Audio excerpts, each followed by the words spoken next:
Hello, YouTube queens. This is She Speaks Bravo. I am Emily Hanks.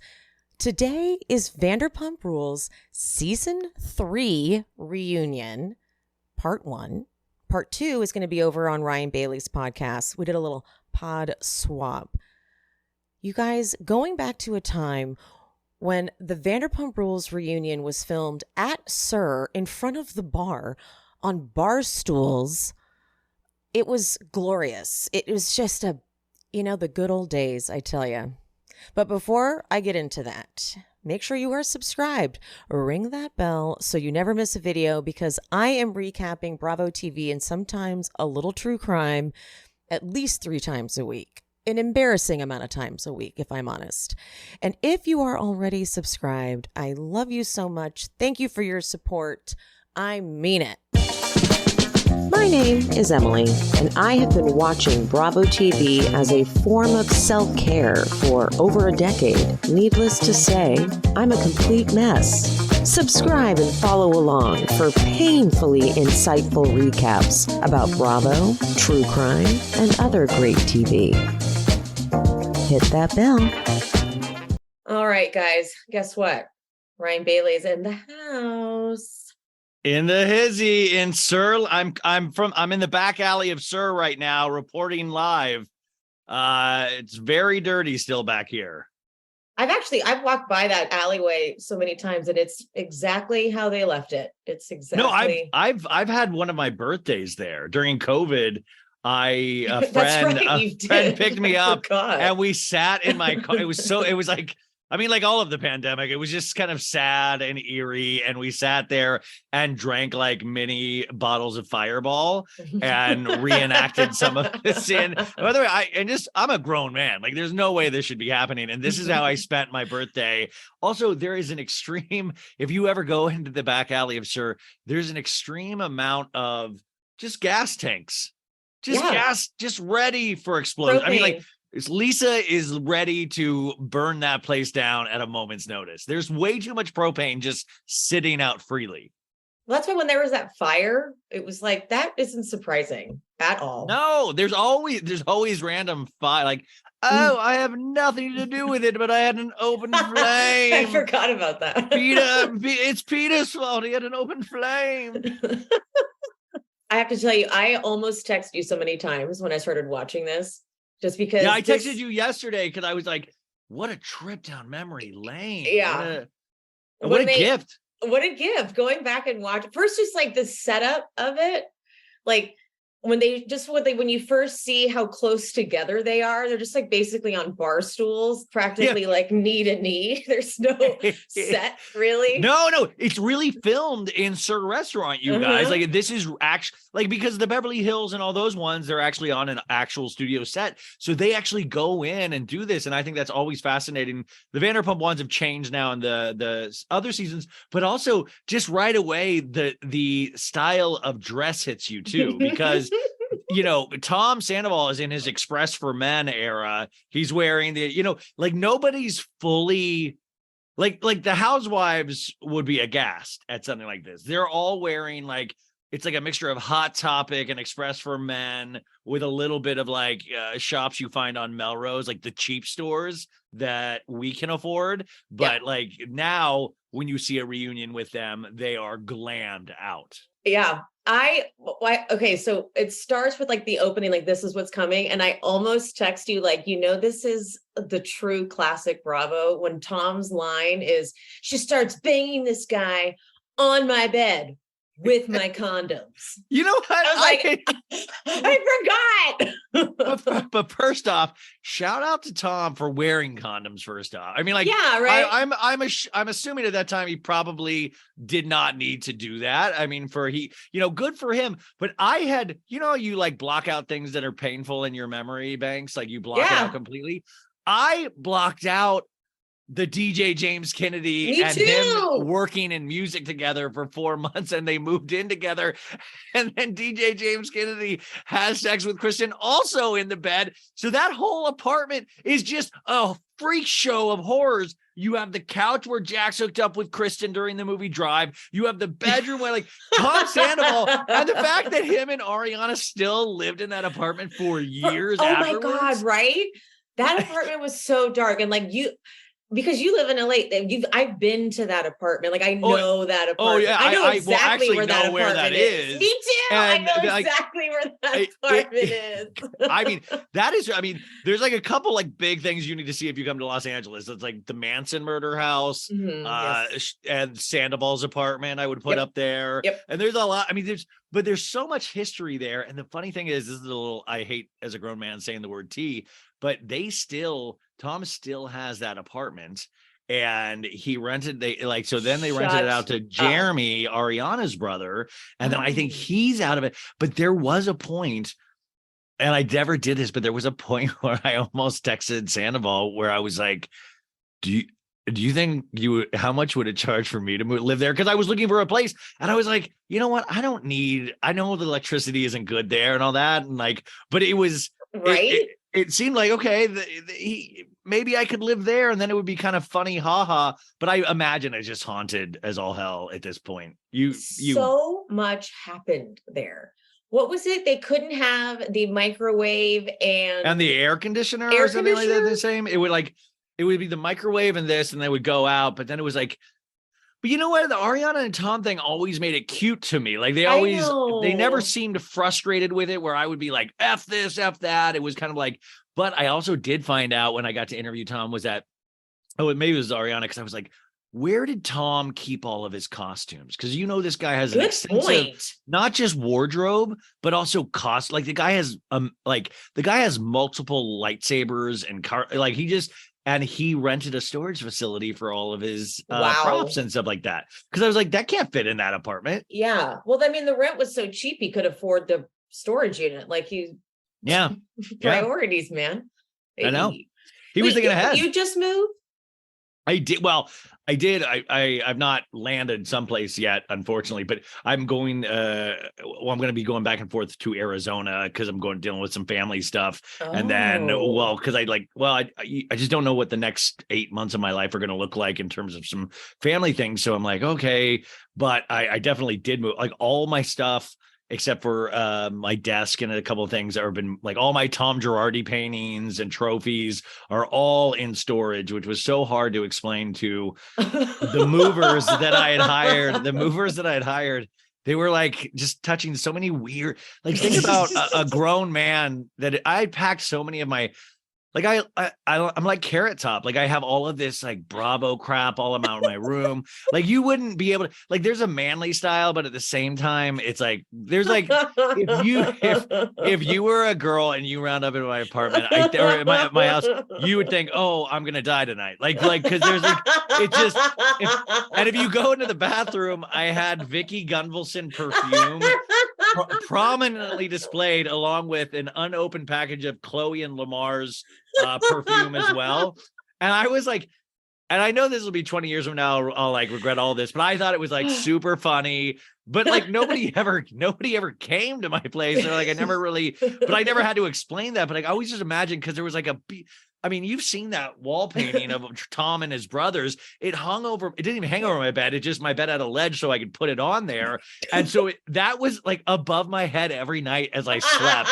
And people kept pointing out of like, that stuff's probably like bad juju, right? And I was like, yeah, that probably checks out, but I never would move it because I'm so, and you guys, I went to the Tom Girardi law auction and I bid on a bunch of stuff and I won a box of like law trophies that it was like a mystery box and it was like $100 and it had like 40 Tom Girardi law trophies.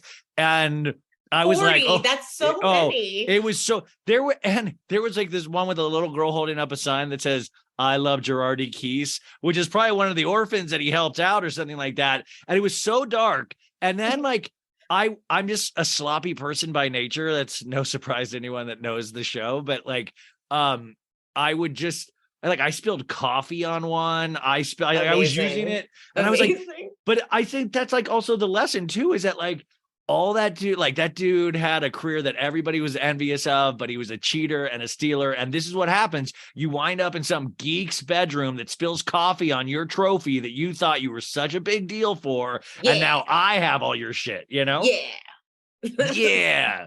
That's just outstanding. But I also own personal paraphernalia of Jax. Somebody gave me illegally one of Jax and Brittany's wedding invitations. Shut up. So I have an official, and I don't know because of the packing. And I also have, when I interviewed Sandoval, I went to his place. He gave me, when they did the old man makeup for Jax's, he gave me Jax's wig hair from that. He goes, you want this? I go, yeah. And then I was like, duh. And then I was like, what am I going to do? And it's so sad. Thank God I don't have kids. Cause like, what are they going to think? Like, can you imagine? That's what like, you leave down. My poor niece and nephew going through my stuff when I die of like, do you want this mug that says he's a battered woman? Like, look at him. He's a battered, like, I have so much dumb shit. Like, by the way, I'm looking at Emily's place right now. And it's all classy and like, it's all like, there was no part of my, like, I had just stacks of, dude, I'm so sorry. I'm going off. This is your show. I realized I was invited to a wedding last week and I had gotten the wedding invitation 4 months ago, hadn't opened it. Like, that's how dark it is. And I was just like, wow, that's insane. Can you describe the wedding invitation to Jackson? Yeah. What was the vibe? The vibe was Beauty and the Beast. Like, oh my God. So if you open it, I mean, it was beautiful. It was like very embossed and like the raised lettering and stuff. And the what was the main song from Beauty and the Beast? Tale as old as time. I think that was the verbiage. Or Be Our Guest.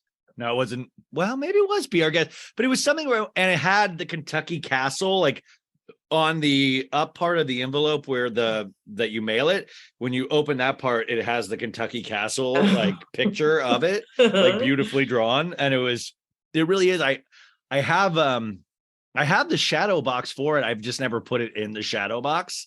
And then at one point I'm just like, there's not, like, I'm never going to have enough space to like proudly display these items. Plus they probably shouldn't be proudly displayed.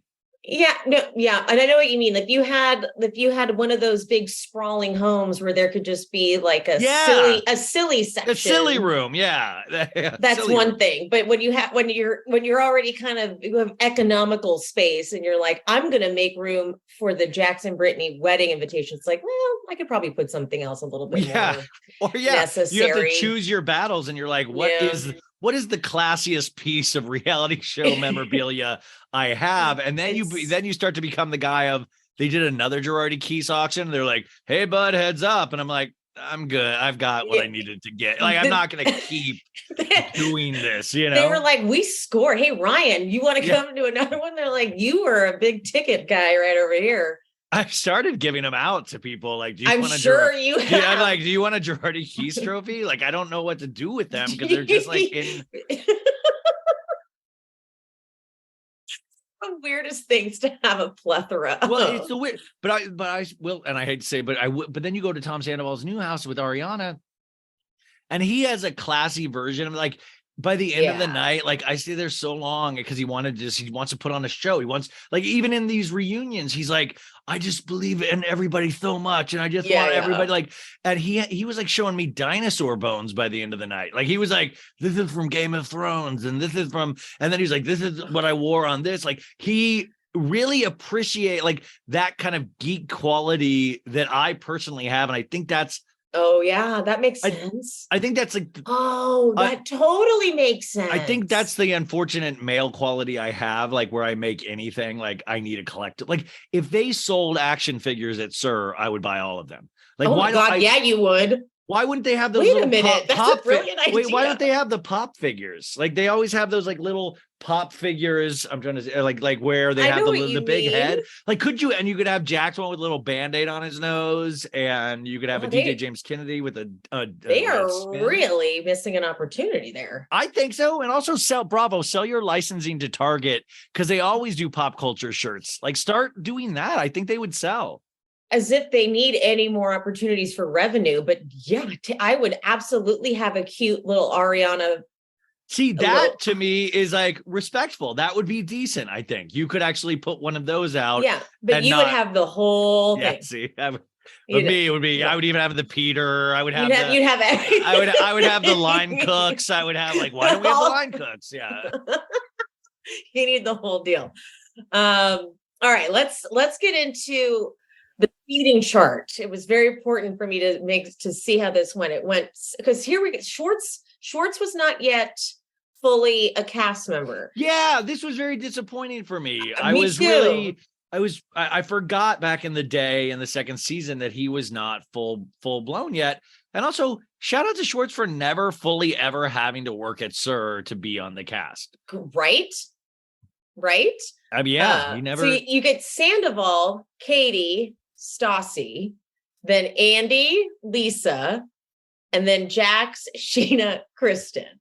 Yeah. So close together. Like, and then halfway through, Ariana sits down next to Tom on the other side and traumatizes Kristen. Yeah. Just pure trauma. Pavlovian, yeah. Andy is so fucking happy to do this reunion. Like, this is when he just loves this cast so much. Well, I also have a theory. He loves it when it's a certain age range. He also has the same joy with the Summer House crew. I mean, it's never going to be like Vanderpump Rules in these seasons, because I think he truly was shocked a couple times himself, and he truly was excited, titillated. He loves to see hot dudes, loves to see hot girls. But you can see that with Summer House and a little bit with Southern Charm as well, whereas the Housewives, we always get a different Andy, and he sometimes, and no offense to Andy, because I truly am one of his biggest fans, even though so many people like talk shit about him, which I don't understand. Is that he sometimes checks out on the Housewives a little bit because they just start screaming, but he's like, I feel like he's fully invested. He's like excited. Oh yeah. I think it's because the Housewives probably texting him constantly, and more like I feel like they must be always bugging him, compared to the Vanderpump Rules cast is like more grateful and afraid of him.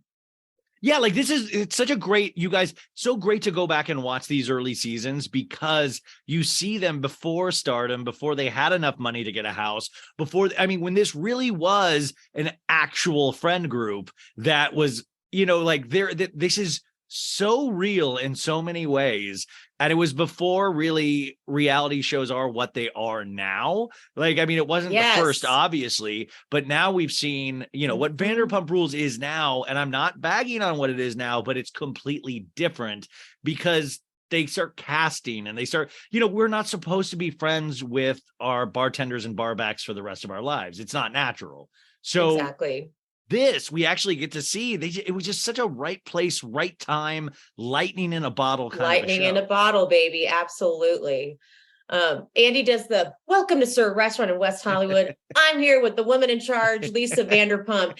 And this bit, she goes, I don't know if I'm in charge. These guys are running the show. And then I'm glad you said it, not me. I'm like, this is practically like a rehearsed bit. Oh yeah. I unfortunately still, and I have it harder and harder each season, the theory of this show would do so much, it would keep the pace going if Lisa was not on the show. 100%. If Lisa was, we have to always slow down to explain to Lisa, or to get Lisa's opinion on things that she's not really involved in. It worked a little better in the earlier seasons, but now it's like, I personally don't care about her many horses. I mean, the duck is cute, but every time it's like, the duck is cute. Like we're ahead of Lisa on most of these episodes. And they'll be like, tell me what's going on, Schwartz. And it's like stuff we've already known. So we're slowing it all down so Lisa can have a scene. And I'm like, I like Lisa Vanderpump.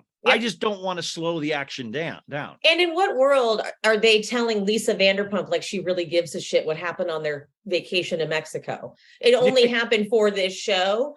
Like in season 1, when they go to Mexico and then they come back and she goes, Pita, sit down with me, and makes him tell her about what happened. I'm like, she wouldn't really give a shit in real life, but now we have to talk about it just so she can be like, oh, you guys are crazy. I'm like, okay, thank you for this moment so you can make fun of them. That's just your role.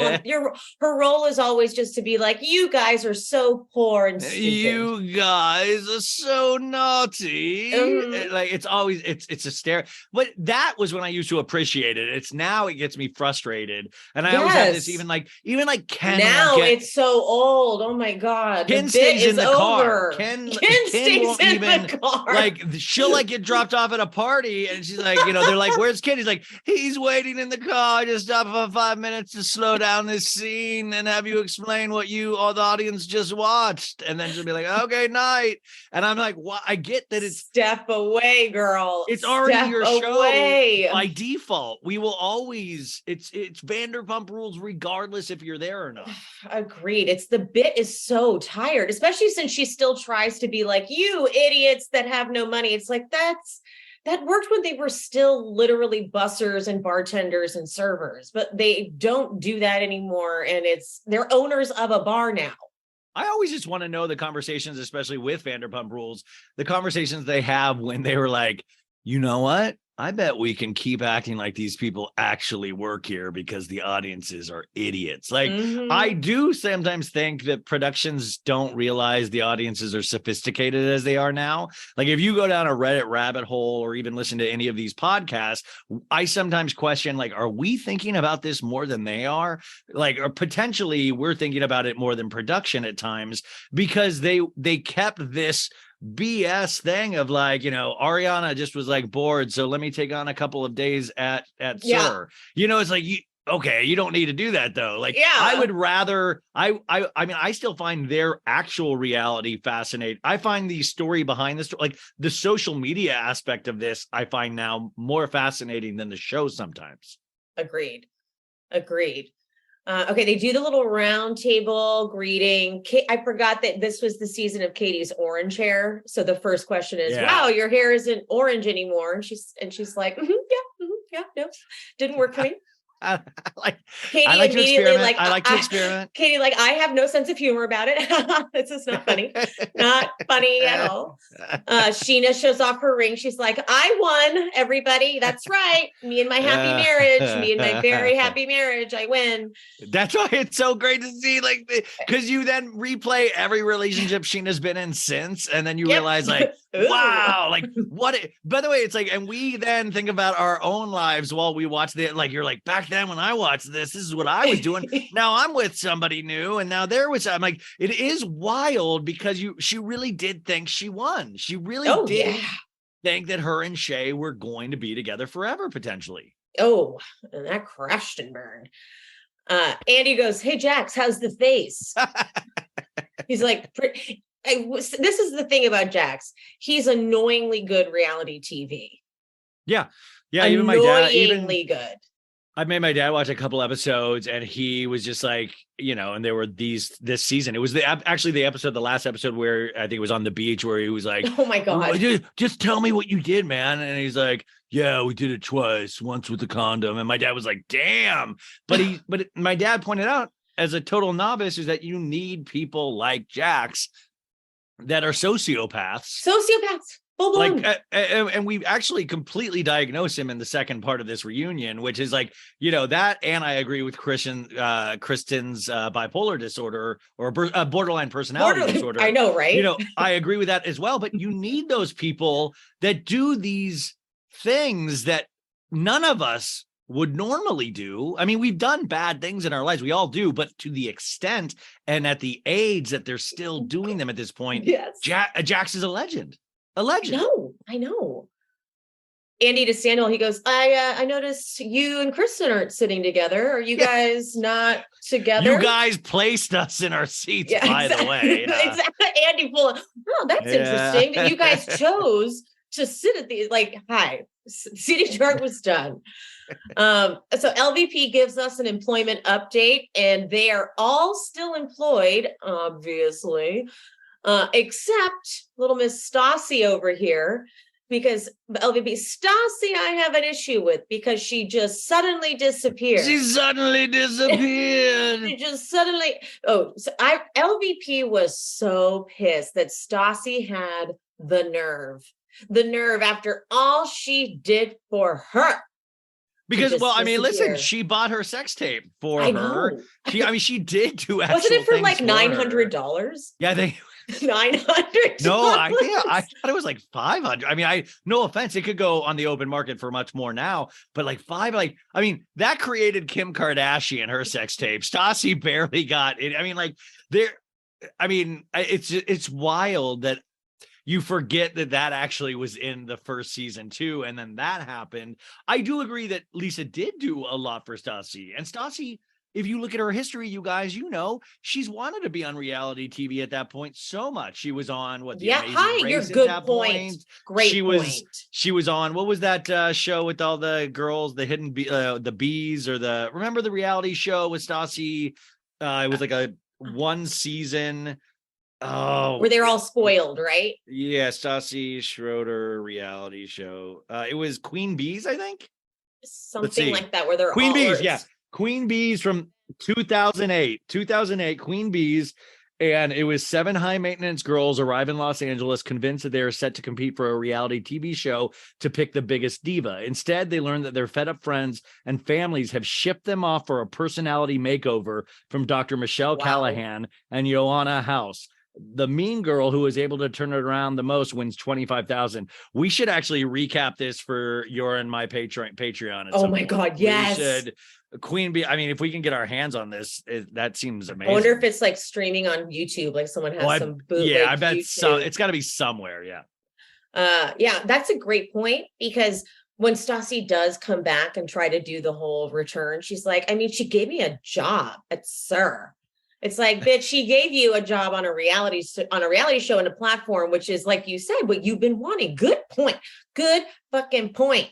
Well, I mean, that's what her whole family wanted. I mean, like, remember, this is why Stassi is just like Jax, a fascinating character in another way, because she does have some brains about her and some wit and all of the, you can hate Stassi for these things that we all know that are wrong. I hope we all know are wrong, but she wanted to be a star, and she wanted to be, but she also grew up as an ugly person. And when that happens, you have you force yourself to get a sense of humor. You force yourself, and she got hot. She got chin implant surgery. She made herself hot. And I always think those people are really interesting because they remember what it's like to not be what they wanted themselves to be. And so they actually had to work on some sort of personality, which turned into the basic bitch, which turned into ranch dressing, Game of Thrones, I Love Murder, all of that stuff. But she was one of the first to really popularize that. So that's why women to this day still stand rank and file behind her and are so committed to Stassi. Right? Andy looks over, he's like, you're done? She goes, yes. She's so proud. She's like, yes, I don't care that Lisa's mad at me. Yes, I am. I'm done. She's like, I started giving away shifts a few months ago, and I'm done.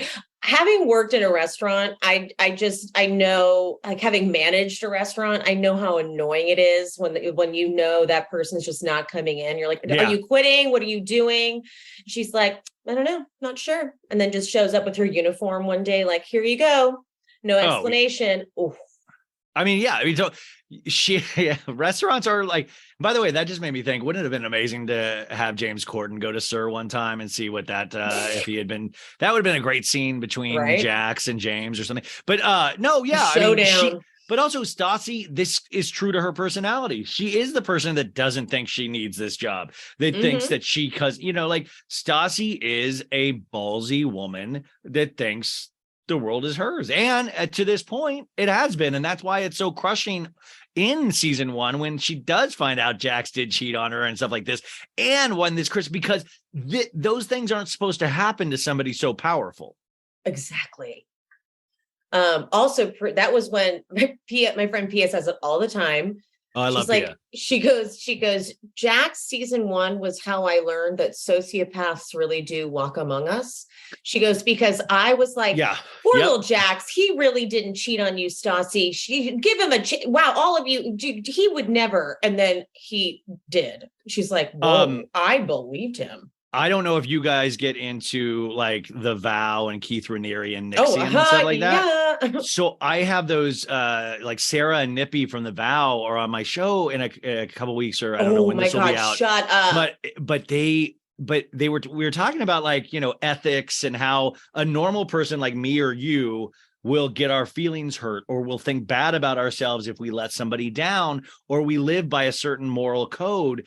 And people like Jax, you see, and people like Keith Raniere, or you'll see this in a lot of cult leaders, which Jax unfortunately has never been extremely smart enough to be a cult leader, but he does have sociopathic tendencies because he doesn't feel like the rest of us do. And Literally. I mean, that is, and I'm not even making a joke here. He just, I think he genuinely doesn't care. And there is a, like, we care. Like, we were probably more hurt for Tom than Jax will ever be for Tom. Like, they're literally like, you don't care at all? He's like, I mean, no.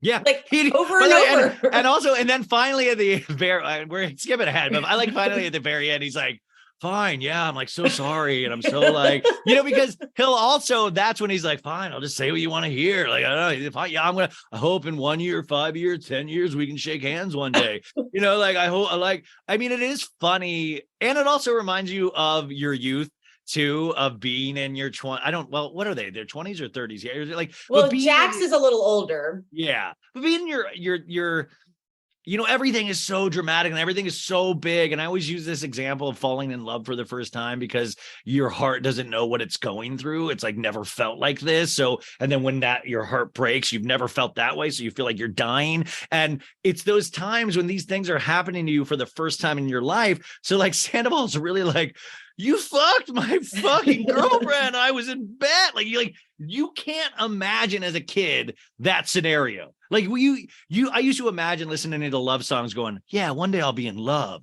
But you never imagine one day I'll be in love and then my best friend will fuck that person I'm in love on my bed. Yeah. Like, or watching a movie. You just don't imagine that life is like that.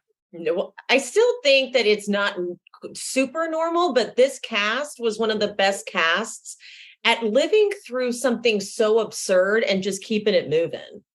Well, it made me, I mean, I did ask this, I said, dude, like, these people, they should study them like after this show is over 10 years from now, because this is scarring. Like, not only the behavior, but think about it. It is scarring how we are going to dissect this. It's scarring that they have to still hear about. Like, our past boyfriends and girlfriends, you guys, 10 years later, nobody's like, yo, remember that time? Like, exactly. I mean, maybe your best friends are, but in essence, you don't have to keep reliving it. You can put it in a box, but their worst moments are on Peacock for our enjoyment at any time we want.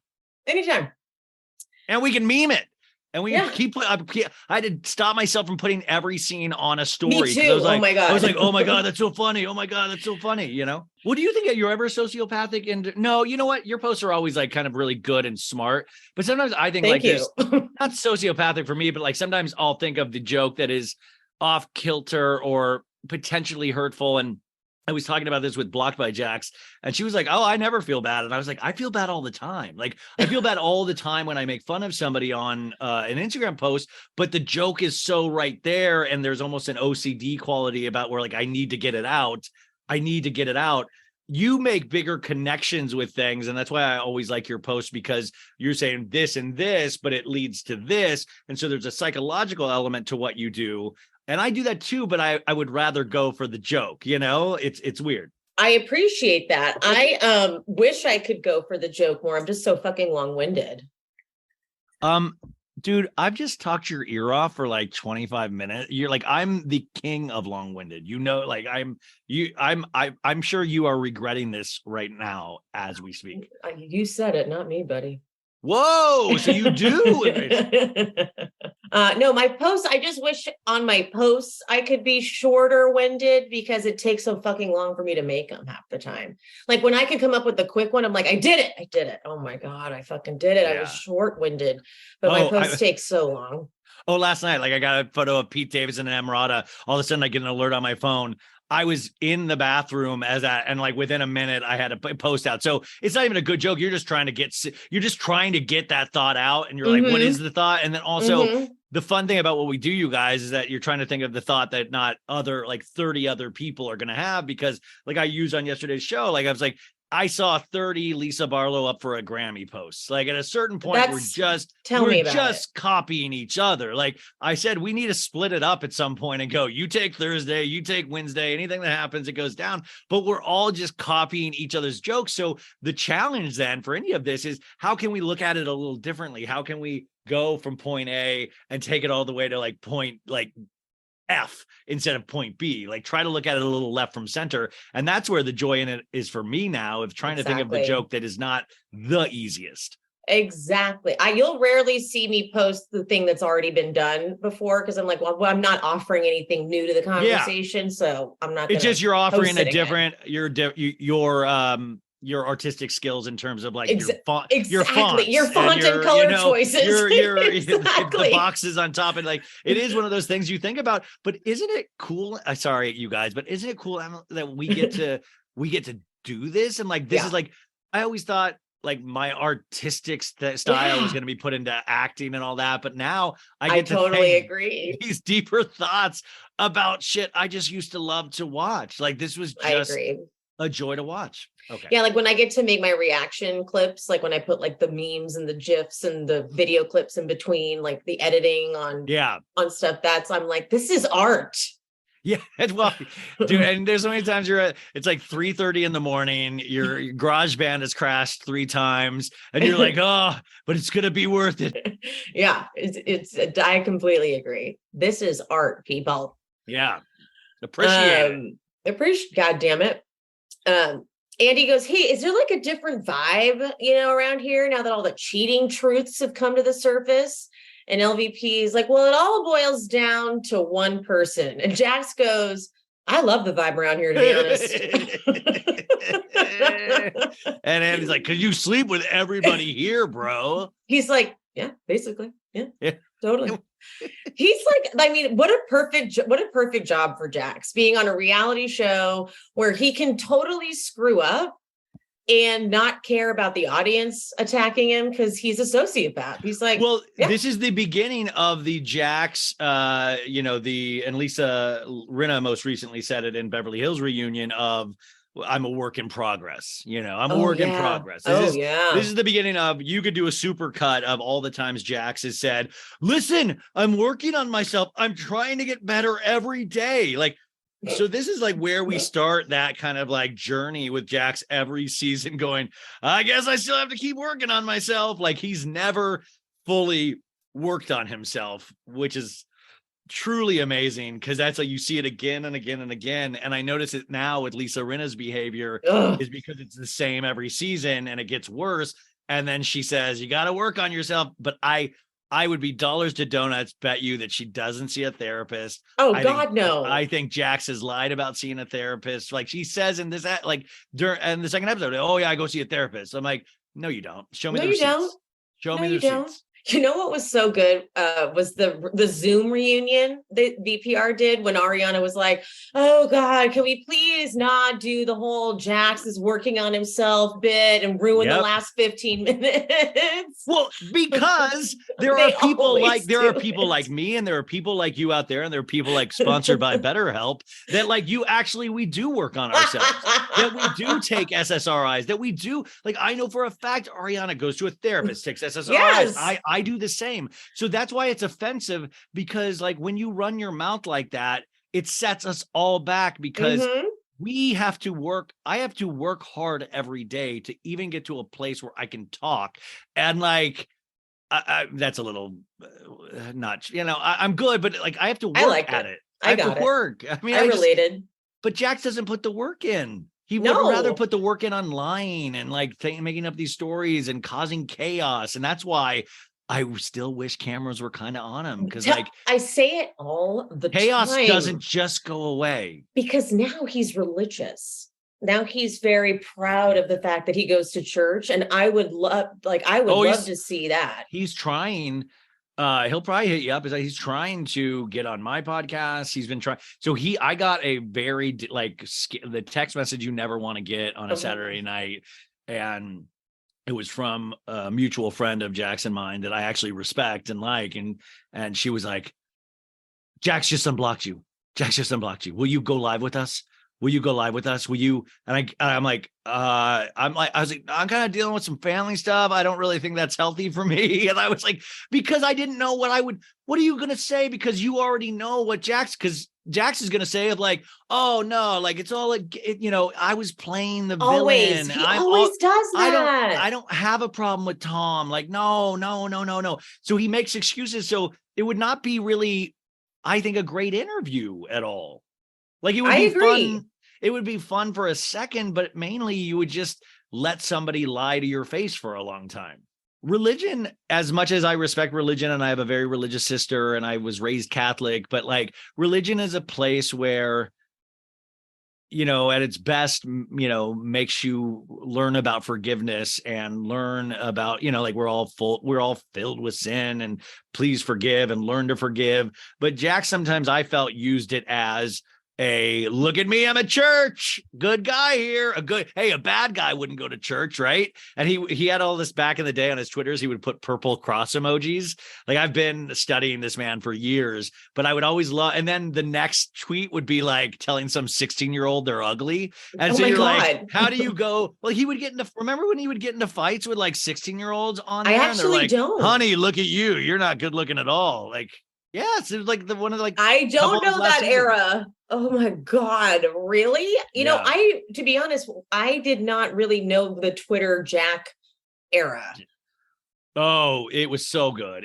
Because originally it was blocked by Jax on Twitter, because he used Twitter nonstop. And then then I think he blocked everybody on Twitter. So probably Twitter wasn't fun for him. So then he moved to Instagram stories. I blocked him after I think that the season where he made fun of Ariana's sexuality on Watch What Happens Live, and when he talked about mental health, I was like, oh, this is too far for even me. I think I'm just going to pre-block, because I pre-blocked Rinna as well, because I'm like, I don't need Rinna to like my posts. I don't need them to follow me. And you pre-blocked Rinna. I love yeah, because it was like, also that was for, like, I just didn't want her also to see a joke. Like, I remember I did one front of the tree, back of the tree jokes when they were doing those memes a couple years ago. Yeah. And the front of the tree was Yolanda Hadid and her kids, and the back of the tree was Rinna and her kids. And I just thought, and I was like, just on the off chance she sees that, I'm not out to hurt her feelings. I'm out to do a cheap joke, Yep. Sorry, that was good. Good. That was good. We'll keep it moving. Okay. Andy, so we moved to the Scheana Stassi fallout. And I forgot, I really did forget that they had this moment. And because Scheana's dental work, I forgot about my teeth. It's been 1.5 years and 3 surgeries and an infection. It was a big deal. Stassi's reasoning, though, I forget just how selfish she was. We had gotten in an argument, and then the following day she had surgery. I was not in a place where I wanted to reach out. You got to be in a place. You got to be in a place where you want to reach out. Like, we got in a fight. And then Lisa's like, but you minimized it. You said, oh, when you go to the dentist, you get a toothbrush and a lollipop. As a friend, you really weren't there for her. Stassi, neither was she. And then Scheana, one thing you cannot tell Scheana Shay is that she was not there for Stassi Schroeder. Yes. I will say Scheana is like this. Scheana seems to be really like this in person, where she has, like, it seems like an Excel spreadsheet of I'm a good friend. Like I did this, Yes. I did this, I did this. And she's had it every season. If you'll ever watch anything with Scheana, she's very like, I did this. Like she's like at the ready. She's like a beautiful mind for those like, it's like I did this. And I know because I didn't want to do it, but I did it. Like, so she's like very a beautiful mind. Yeah, like she's like type A and she's like seeing numbers and like little activities she's done. And like that's how you would It's so true though. You know, I came from Marina Del Rey to see you. You didn't come to Marina Del Rey to see me. Like she keeps these scorecards with everything. Oh my God, and I it's so think that's true. why, but that's why we also love her, because in life, it is about a point scoring system. In life for her it's about that. And you know what, like, what was your impression of her? And like, I forgot that I really liked Scheana in these early seasons. I mean, it was before she became as intense and like, there's just something so Scheana. And I know that's a weird thing to say, but there's something so Scheana about Scheana that you can't help but love. You can't help but like, and I know some people don't like her, but I've grown to love her because she's so unabashedly herself when a normal person wouldn't say the things or argue the things or be as petty sometimes as Scheana can be. I'm not a Scheana lover. Yeah, I could tell by your face. I'm like, but I mean, but nope. who out of this cast are you a lover of? Ariana. Yeah, I mean, but to me, that's a no-brainer for people that are actually. Oh, then you mean of like the others? Okay, well then it's really problematic who I'm about to say, but it's Kristen. But so you love the chaos of Kristen, right? Yeah, you love her because of the chaos. she's truly giving you reality. But see, I feel like the way you love Kristen, and I appreciate Kristen, is also kind of the reason why I love Scheana, because Scheana lives in her own reality, and it's a very different reality than mine or yours or most of us. So you're like, we all kind of know somebody like Scheana in our lives, where everything she says, you guys, in these reunions, she brings it back to her. She brings it back to her. True. She even brings like, even the slap. She's like, well, I mean, we all were a part of it. And the way it made me feel having to know this information. So the way she would be, would you consider her your problematic favorite? I think besides Ariana, I think everybody's a problematic favorite. Well, yeah. Like, I mean, everybody. Kristen's my problematic favorite. But Kristen is like such a bright, shining star that there was no way that kind of chaos could have lasted past, like she really was. But I do sometimes miss the Detective Kristen moments, and I do miss, but at the same time, it's just what a wonderful character, because also at the same time, no moral compass that says she understands moral compasses, that says she loves Fleetwood Mac music. But if you listen to Fleetwood Mac music, you know the relationship between Lindsey Buckingham and Stevie Nicks. That relationship, she tries to create these situations that are these epic things that only just end up making her look horrible. But then her taste and thirst and lust for revenge is even weirder, because she usually is the one creating the chaos, and then we're also supposed to let her take the revenge. Like it's Shakespearean in some ways to me. Here's my question about Scheana. This is where I have a hard time forgiving Scheana, the way she treated Shay. Oh, completely. But I'm looking at it from a comedic standpoint sometimes. Okay, fair. I always respect that. By the way, because what you're saying, and you're totally right. It was horrific, because when Shay was trying to get clean, there were scenes, and this was in like 2 or 3 seasons afterwards, where she was like, gotta go buy liquor at Costco for the party. You can't have none.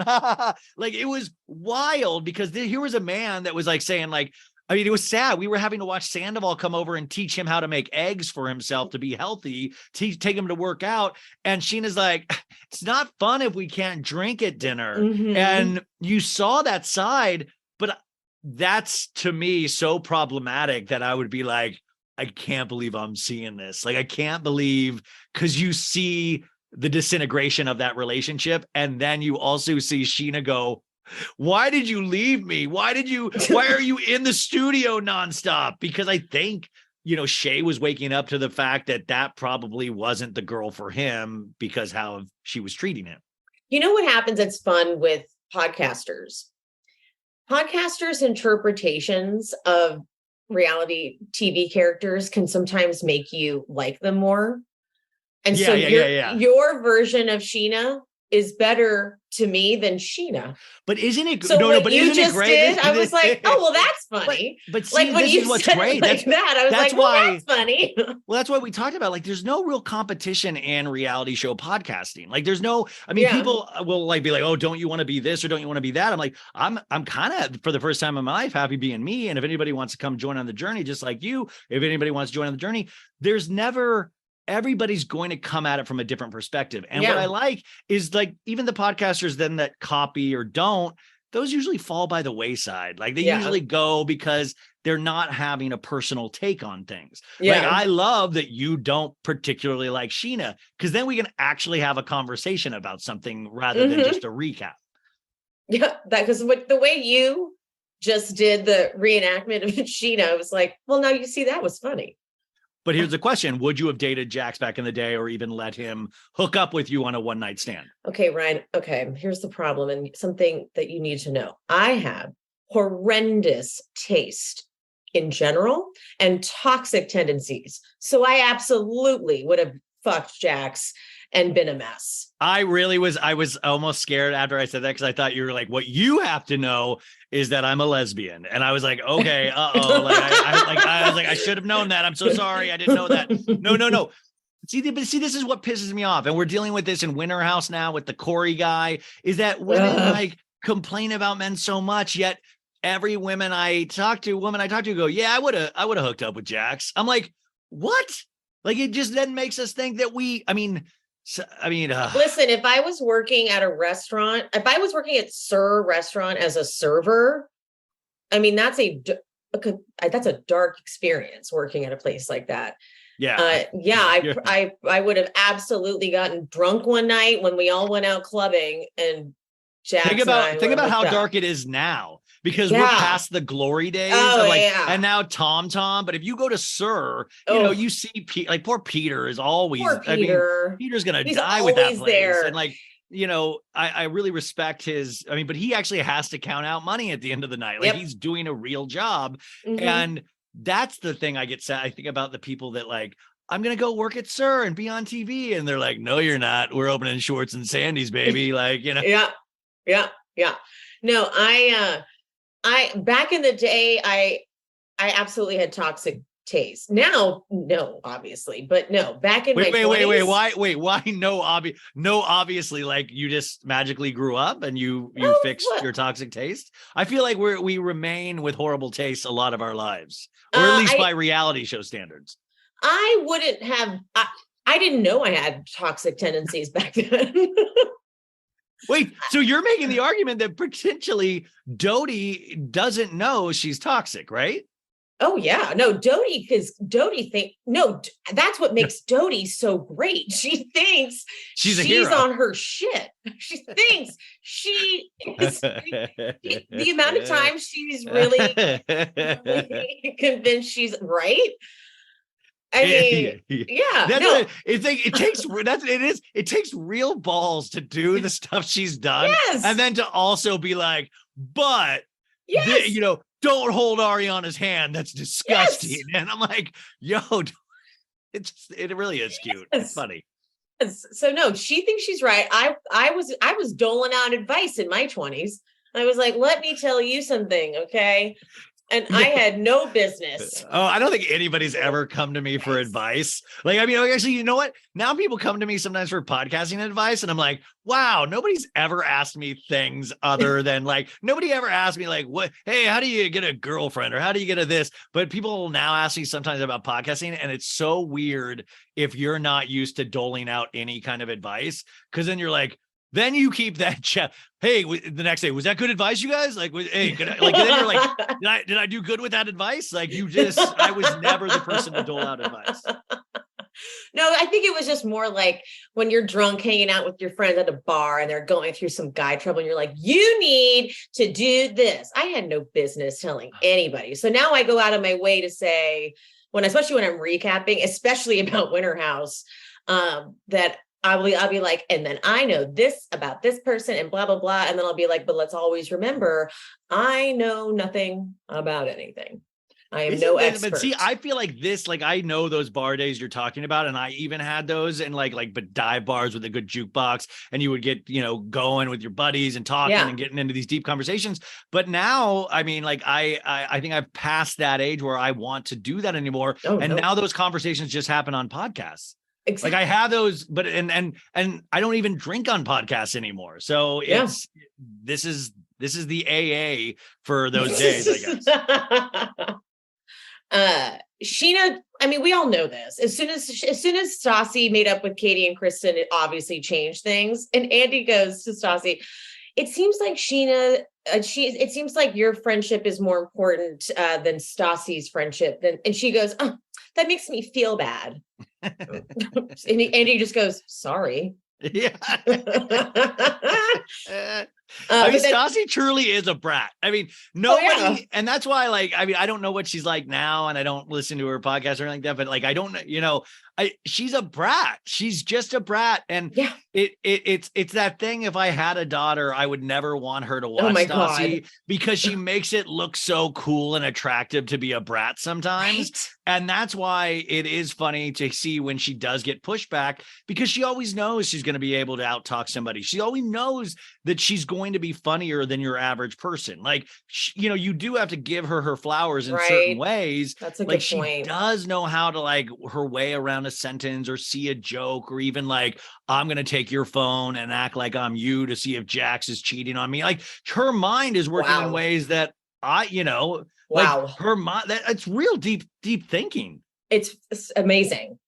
So now it's the Jax Stassi package. Something I noticed, we don't do any of the video intros. It's just Andy going, hey, now we're going to talk about Jax and Stassi. This is where no budget for these. I kind of miss these days though. Like, I also feel like we saw way less of like, those flashback footages, and I more personally content. Don't need them. Like I'm a viewer that remembers things that I've seen. And that's why, like, even, I don't know if you say this on your show, like, OC last season, I think 30% of the season were flashbacks. And like, if you're on 13th season of a show, that doesn't mean you need to show us 13 seasons when you bring something up. You like pick your moments, but you have at least 15 minutes of certain shows now that are all flashbacks. And I'm like, you guys, I wouldn't be here if I already didn't know this stuff. Don't treat us like this. We already can picture it. Especially when they use a flashback that happened like 5 minutes prior in the episode. Oh, yeah. No. There has been, I think it was, was it Beverly? They did it was a flashback and a flashback and a flashback. And I was like, this is going to create Inception. This is like Big Bang Theory. I was like, it was OC this year. And I was like, there is no need for this amount of flashbacks. Like, we just saw it. It was like, I'm like, no, this literally happened before the commercial break, you guys. I hope we can remember that. But I always try to think about the casual viewer. Who is the casual viewer that is coming to Bravo right now, just cold, just like accidentally, never seen it. Just accidentally pulling this up, and then you're like, who are these ladies? And then they go, thank God I had that flashback. Now I see what's happening here. Like, who is coming in cold to these shows at this point? And I really would like that to be a test study done. I want to take someone. That's a good point. I want to take somebody who's never watched these shows, sit them in front of an episode and see how effective those flashbacks are in putting things together. Because I don't even know if the flashbacks really would help on that level. Okay. Wait, by the way, you just gave me a really dark thought too, is who will be the first Vanderpump Rules cast member to do a rewatch podcast? Oh God. Okay. Because it can't, I mean, I think Jax wants to do one. I was going to say it's Jax, but it can't be Jax because not enough of a reliable narrator where it will tank. Like it won't because you would never get like, you would get dirt on other people and it would be funny, but like you need somebody like, I'm trying to think who would actually, most of the cast has separate podcasts already themselves. Like unfortunately, Stassi would probably be the most entertaining one to do a rewatch podcast. But other than that, they were also self-consumed with themselves. And that's why rewatch podcasts for me, like I don't know where you stand on the Bethany Frankel one, but I'm just like, don't like people jump on these bandwagons, and I'm like, you don't need everything. Like, you're not a Kardashian. The Bethany rewatch podcast was an insult. It's like, Oh, we got truly. this. We got this, bitch. All right, back off. Somebody tried to tell me in a comment that they're like, well, no, she's doing what Teddy and Tamra promised to do, but now don't, because they want back on their shows. And I'm like, Freddie Mellencamp and Tamra, like, don't fool yourself too. Bethany is doing this because she thinks she saw that this was number one, and she always wants to have that at the ready, that she could come back at any time. She wants to be called OG. And like, that's why sometimes I have difficulty with people like Bethany, or people even like Jax, that say that they've moved on from the show, but then continually want to relive the glory days and be known for it as much as they say they want to push against it.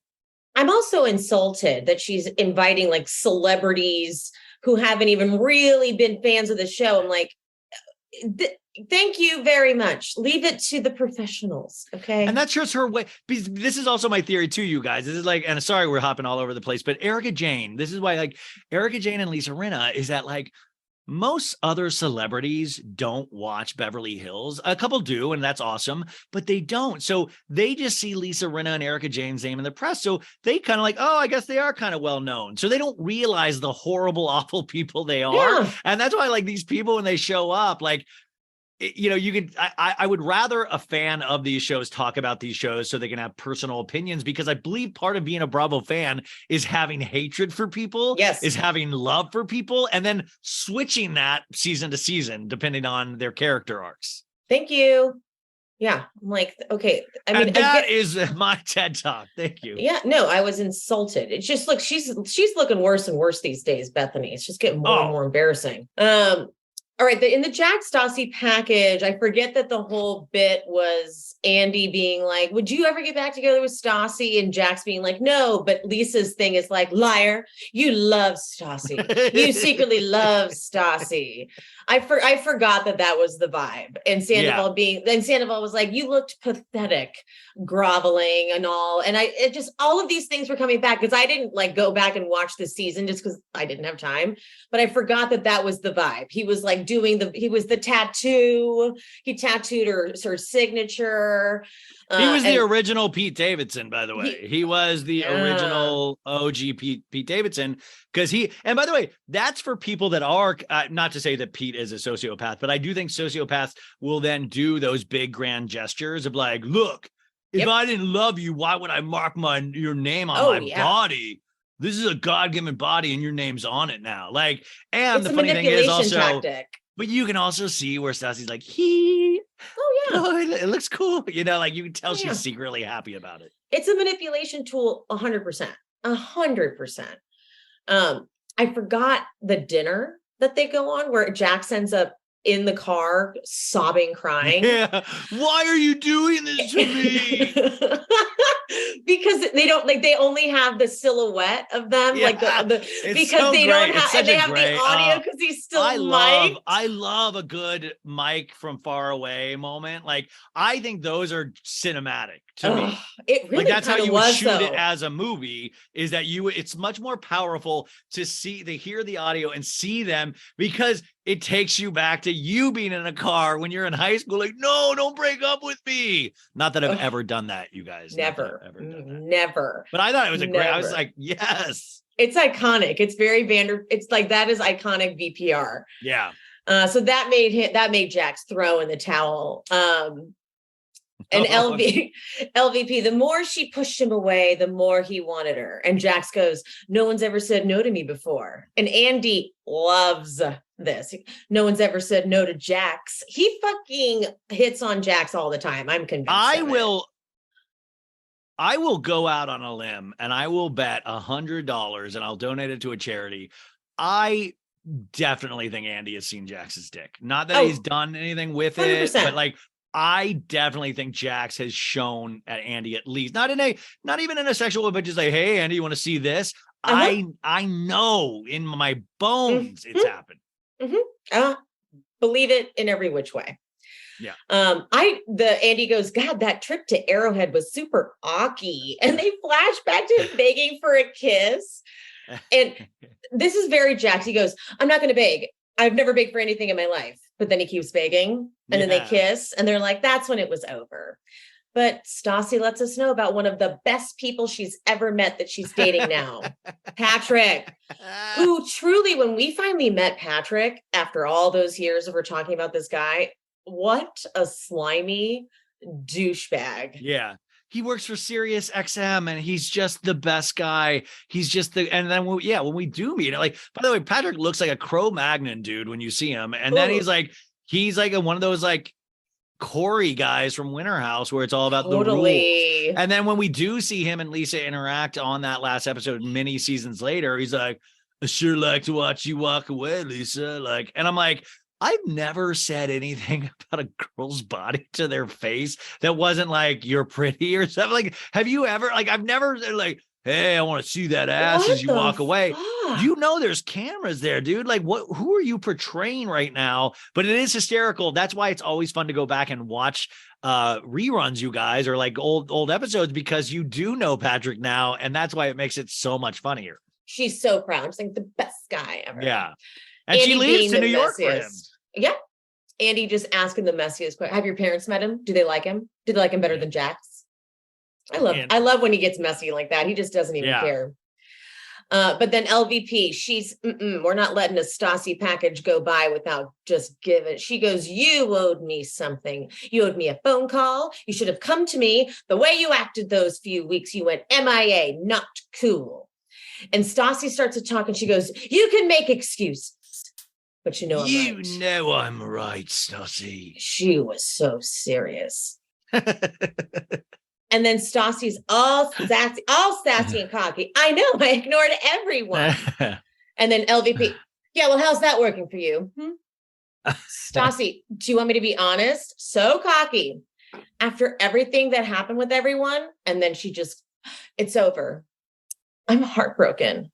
Commercial. I didn't see that coming, the heartbroken comment. I didn't either. I thought it was going to be like, you know what? It's actually going pretty good. Like I was like, oh, interesting. Yeah. And I guess because there's so much toxicity in this group, I was like, yeah, I guess heartbroken does work because her boyfriend and friend had sex with each other.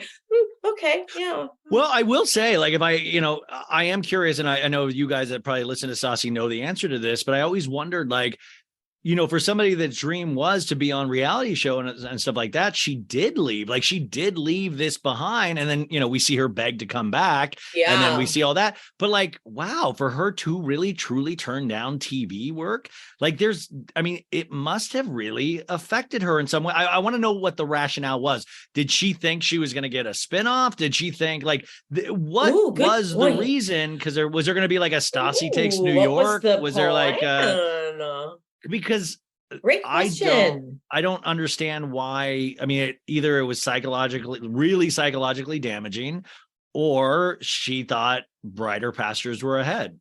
Because she was kind of the breakout star in a lot of ways ever since she said, and I'm Satan and don't you forget it. That's. You're onto something there. I wonder if she overestimated her power with the network and thought that they were like, you may leave, but we're going to come after. We want to watch you and this new guy and all that. And that's why she had to come crawling back. But, and I think to this day, they still do have a good relationship with Stassi. Production loved her. Like the crew loved Stassi. Like they all became like, they were really good friends with her. And to a point where sometimes that they would, I would even say back in the day that I was like, oh, this is affecting the edit. This is this is not, because they were going to do her wedding on the show. But also there was, I had information years ago, this was before pre-pandemic and before all the faith stuff came out and she got fired, was that they were playing around with the idea of giving Stassi a talk show after Watch What Happens Live, where it was going to be a 30-minute talk show. Where they were actually like, because somebody that I knew that does production was inquired about, would you want to be like a producer on this show? And she goes, oh, and he goes, oh, I think it's one of your shows you like. And he told me, and it was that show. And I was like, but then she got fired. The world went to shit. So oh my God, so she lost that. Ooh, brutal. Well, who knows? But I still feel eventually one day we will see her back on Peacock in some form. Wow, she really lost a lot by getting fired then. Did she Man. though? Because I think she made a lot. I mean, because from what my understanding was, her Patreon did so well. Oh, did it? Yeah, like, I remember I was at a party with her, I think assistant or something, and they were saying like, yeah, we actually like, so she does have these hardcore fans. Okay. Just that not the meteoric, but the rise of like the book did really well, the first one. Yeah. She could have kept going on tour, but then the world fell apart and that. So like, but of course, it took a huge hit, but I feel like she's worked her way out of that and through Patreon. And now the podcast is back out on regular podcasting platforms. I have a feeling in another year, you'll see her in some type of show, whereas Jax just lies about it. Right. With his fake paid partnerships that aren't paid partnerships. I know. By the way, I got too lazy to do that, but I was going to start doing that, like doing fake partnerships with like Apple and be like, what I love about my iMac is, and like act like, but it would be like an obvious Jax parody. And I also want to do a loop giveaway ad where it's just me around a bunch of like my stupid shit. Like, you'll win this Girardi Keys Law trophy. You'll win this, like, this is a used Fire Stick. And all you have to do is just follow me and 10 of my good friends, Making an absurd amount of people to follow. And it's just like me just like smiling around all my shit, and like 10 of my friends comment on all of their posts. Yeah. There's just so many things. All right, now we go to Scheana's Good as Gold music package. Loved it. Love this package so much. Yeah. She's like, I'm not the best singer. I'm the first to admit that. I'm not trying to be J-Lo. Very brave. And so I love Andy's like surprise. Andy's like, I thought that this was your aspiration. To be honest, I forgot about this. I was kind of surprised like Andy, because I was like, I thought I was confused. I thought she really was. She pitched it like that too. I'm pretty sure during the season, that's how she pitched it to us. Like, this is my goal. This is my dream. But she's obviously switched it because she got the fan feedback, which is, don't quit your day job. That's so she's like, not my feedback. I was like, where is that double album? I could you imagine, like, where was that? Where was her breakup album about Shay? Like, I would have loved to hear her breakup album. Yeah, a Scheana Shay ballad, like, because my two favorite Scheana Shay, It's Good as Gold is always just a bop, but also there was this song called Like a Boss that came out with Lala Kent a couple of years ago. I like a Boss. The movie Like a Boss. But the thing is, it's only a minute and 15 seconds because they did it just for a commercial, as like a cute commercial. It's really good. Here's me going like, I want the extended cut. I told Lala that. I was like, I actually like that song, No, it is really good. Is it on YouTube? Can you get it on YouTube? It sure is. And if you can't, I have the MP3. Of course you do. I'll link it in the description, guys. But so Scheana, in response to Andy, Scheana does what Scheana does best. She gives a very long response. So she's like, I'm doing this for fun. I've said it before. When you're ready to retire, I'm coming for your job. My degree is in broadcast journalism. I've been a writer. I've been a host. And that's something I want to get back to. Singing was something I had the opportunity to do. If I can make a few songs and perform, and she goes on and on and on. Andy pauses and just goes, I want to switch gears real quick. Just move. Because he knew he was threatened in that moment. He knew that he could lose his empire to Scheana Shay. It's like, we don't need to talk about this anymore. I forgot. Andy talks about how Jax and Gigi from Shaws of Sunset had a little thing going. His number's over 300. Maybe you're a sex addict. I was like, we need Taylor from Southern Charm to come out at this moment and be like, 300 whores that you're sleeping with. I thought of it. I'm like, 300. Wasn't that what I was such a weird, it was, whoa, all tied together. I think all the Bravo guys have 300. Yeah. Yeah. That's the number. It's a special club, Totally. And they have the movie logo 300 and they get inducted into a ceremony and then you have to take a blood test. And Totally.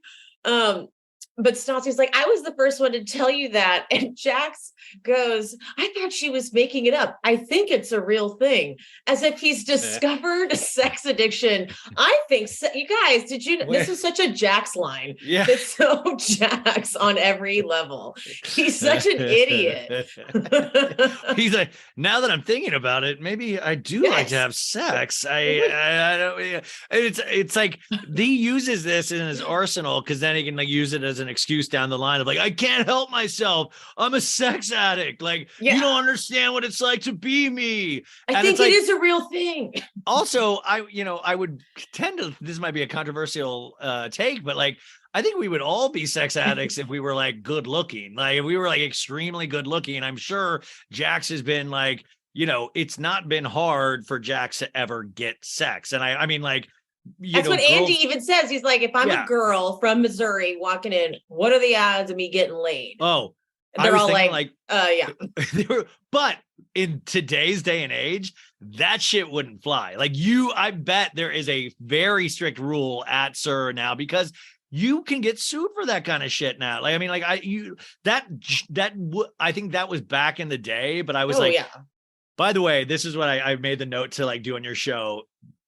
Ladies or even guys out there, if you or anyone you've known been personally victimized or had sexual relationships with Jax between the years of 2003 and 2012, you might be entitled to compensation. So please reach out to She Speaks Bravo or So Bad It's Good, and we're going to do a class action lawsuit against Jax during this time because you might be entitled to some of this fake money he's getting from these fake ads. Yeah.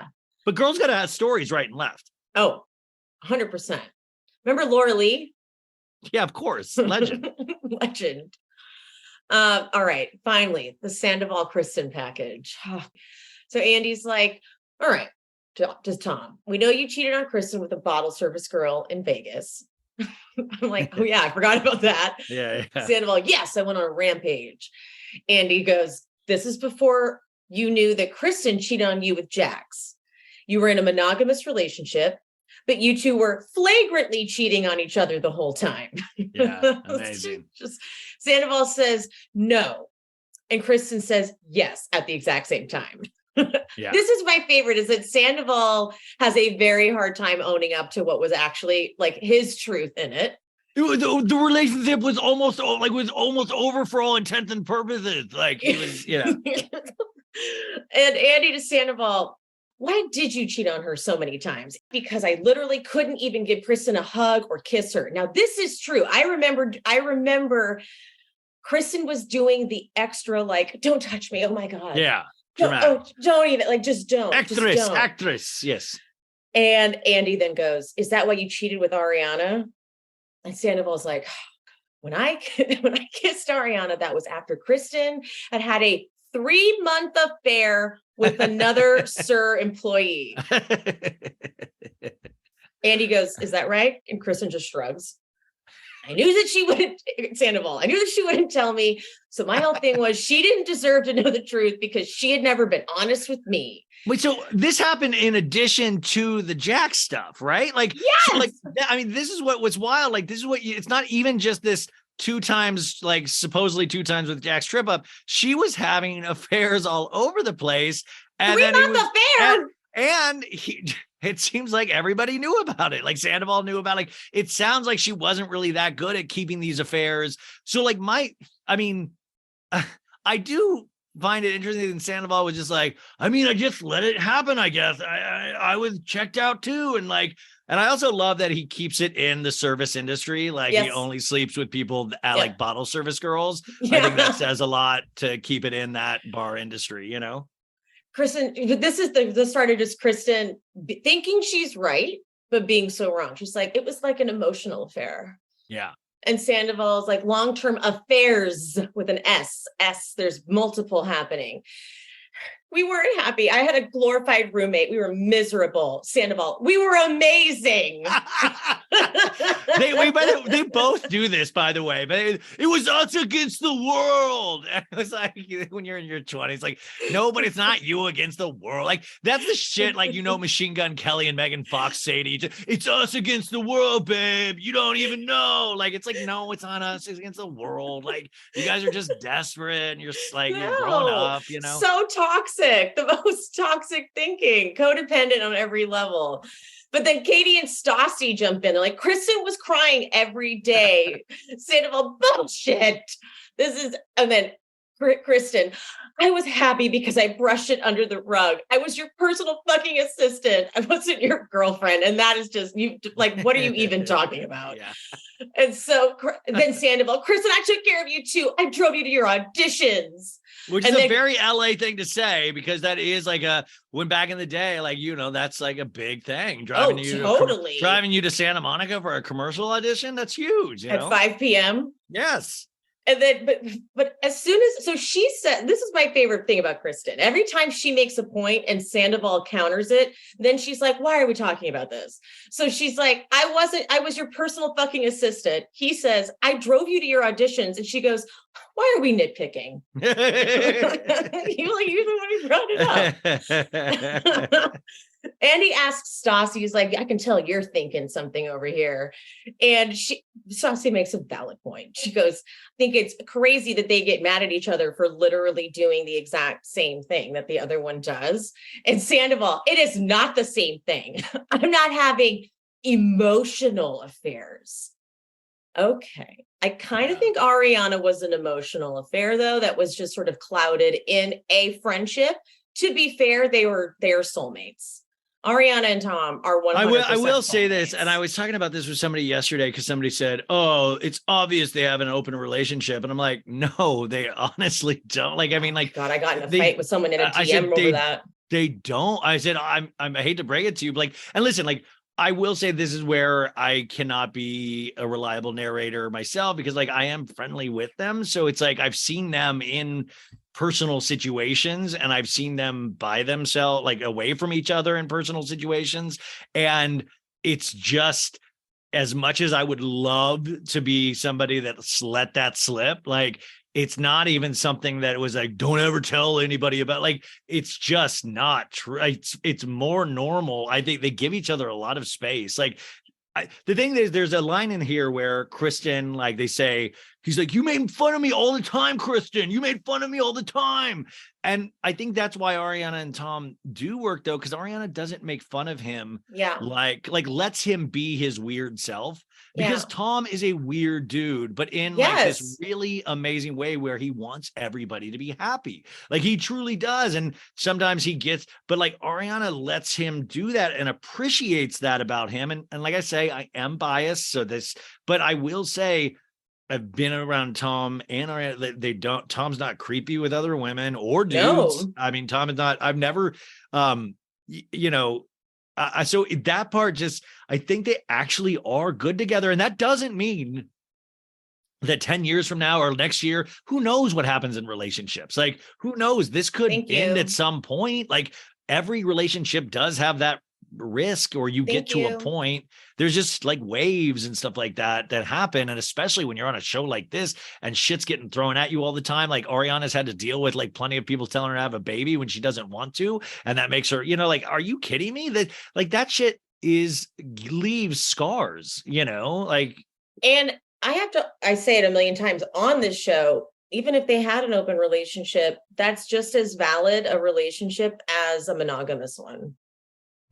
Oh, but also I want to point out, though, if they did have an open relationship, I also think they're the type of people that would proudly say it. Exactly. Like, and also, and like the Lala thing, like in the backseat, like they admitted that, but it wasn't like they were trying to keep it secret. It was just, they was like, yo, don't tell that to your guy friends. Yeah. Like, and also what happens behind, but that doesn't mean it was like this full on open relationship. Like, it just is not, or from what I've seen, unless they're, secretly QAnon and hiding it from everybody. Like, I just don't, like, I've seen, like, been over there, like, Ariana is like us. He just watches like TikToks and shit. And like, and Tom's like talking about like, I want to do this. I want to do this. I want to do this. And he's like full of ideas all the time.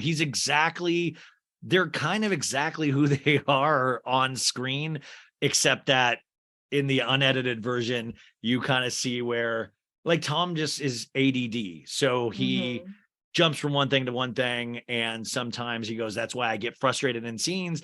And you'll see me like go, what? And I'll start like being aggressive when I shouldn't be, because I just don't understand. I'm working so hard to try to make this a good, like he paid for all the fireworks at James Kennedy's like engagement party because he wants this show to be good. Like he really knows that he won the lottery, but at the same time, he also knows this will go away one day. And when he showed up to Winter House and started plunging the sink and cleaning up with a smile on his face, I cannot. Dude, that's it, dude. That's it exactly, Emily. That's it exactly. And I hate to gush over this, dude, because I know a lot of you guys don't seem to get it.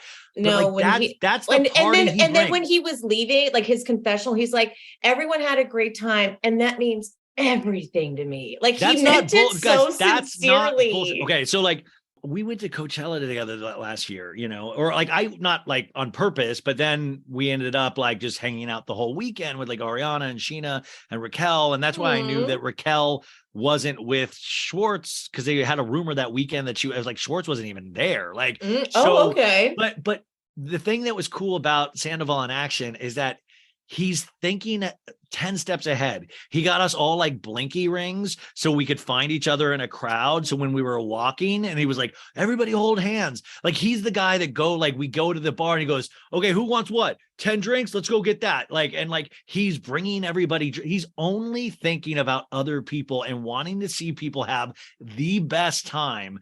And that's what he says. And I'm like, yo, you might think that's cheesy or dorky, but do you know how rare it is in this life to see somebody that actually means what they say and they follow up? Like last week, the Tom Sandoval and the Most Extras played a show in Morro Bay. And one of my listeners wrote that like, you know, she was sick, but you know, and can't go because she has, you know, she's bedridden and, you know, her 22-year-old cousin just loves the show so much. And is there a way that she could possibly get a picture with Tom? And I was like, first off, you don't need to ask me to, like, he'll do it. He'll like, he's just that like, he's just so happy to, he never loves says no to doing anybody. Those shows but on the off chance, I reached out to, I said, yo, would you, he's like, well, we're not doing a meet and greet, but like, yeah, give her a name to this. And like, he came out and found her and like went out of his way because I think that's truly what brings him joy, is doing something good for somebody else. So in a way you could say, oh, there's a little bit of self-serving in that because he genuinely gets a kick out of it. But that dude goes above and beyond for everybody. Even Jax, that's why it was so funny. Don't even get me fucking started on all the shit he did for Jax that season. And Jax acted like, he's like, yeah. I mean, the Randy Jackson sword, like Tom gave every opportunity to keep saying, I love you, dude. I love you. I can't. He was the best fucking man, best man, and Jax just mistreated him so bad. Oh, it's infuriating whenever I think made about fun it. of him, made fun of him. And it's easy to make fun of Tom Sandoval, unfortunately. Yeah, I know, because of his hairstyles, and he thinks he's thinking all of his outfit. And by the way, I still think, I mean, I'm not gay, but I think he's a good looking dude. And I like he's gorgeous in this reunion too. I was like, God, I forgot how just like gorgeous. And Tom now was. He's got this mop of my. Yeah. Cause he's having fun. It's like, I do whatever I want. Yeah, no, it's great that he thinks those things out. Like, do you know how often I have like a look in mind for myself? Never.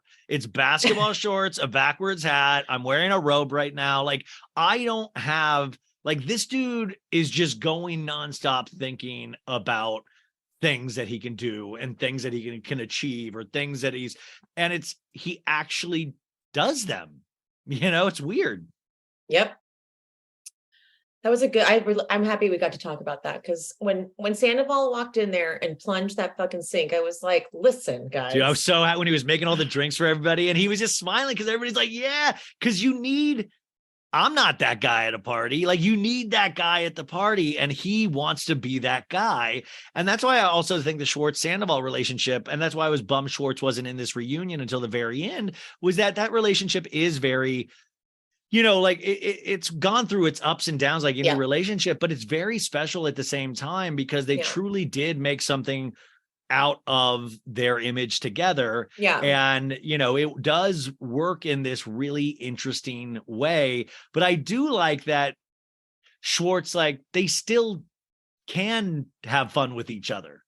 Totally. It makes me feel good, because that Jax thing it just doesn't sit well with me. That that would be that was what I just asked him. After all this time, why can't Jax? You know how much I want to just not be in fights with people. Right? I have Same. and I'm a Taurus. I'll write you out of my life. For some but I don't want to. I'd rather everybody be happy with everybody. So it's weird. Ugh. Okay.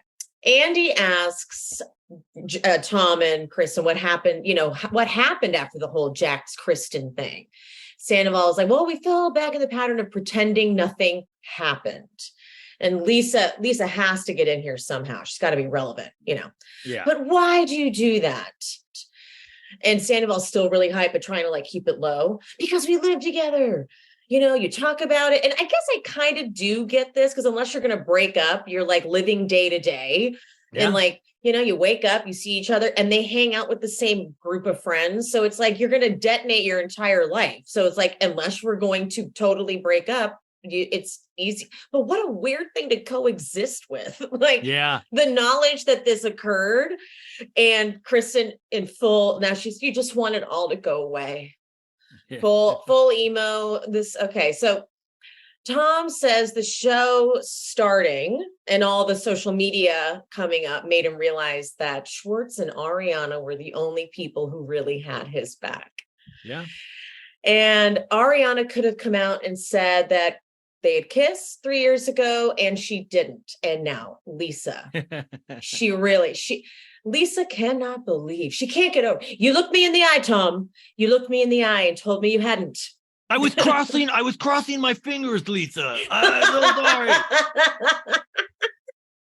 But it's Tom, he's why I didn't say anything. If I did, it would have affected the way everybody treated her. And God. It's true, though. Oh, my God, true. That is true. She would have had a scarlet letter. She would have been a trollop. And in this society, we blame women more than we ever blame men. And especially 100%. On Bravo. It's we would rather make fun of the women instead of that's why I find it hysterical on relationships of or even just that you have the Harry Styles, Olivia Wilde, and who's the other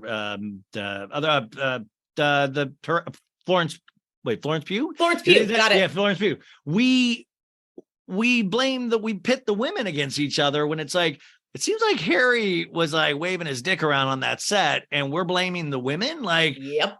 I find that funny. Harry's and I like Harry Styles, but he's an angel.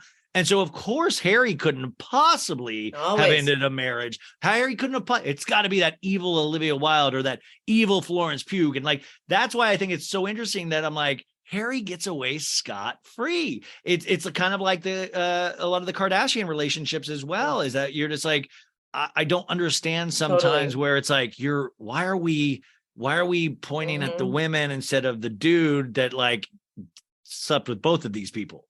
Totally. But Kristen's right, you were protecting Ariana. And Tom's if I told you guys, it would have been, this whole huge thing's going on for months. Kristen, but it was Tom. I don't fucking believe you.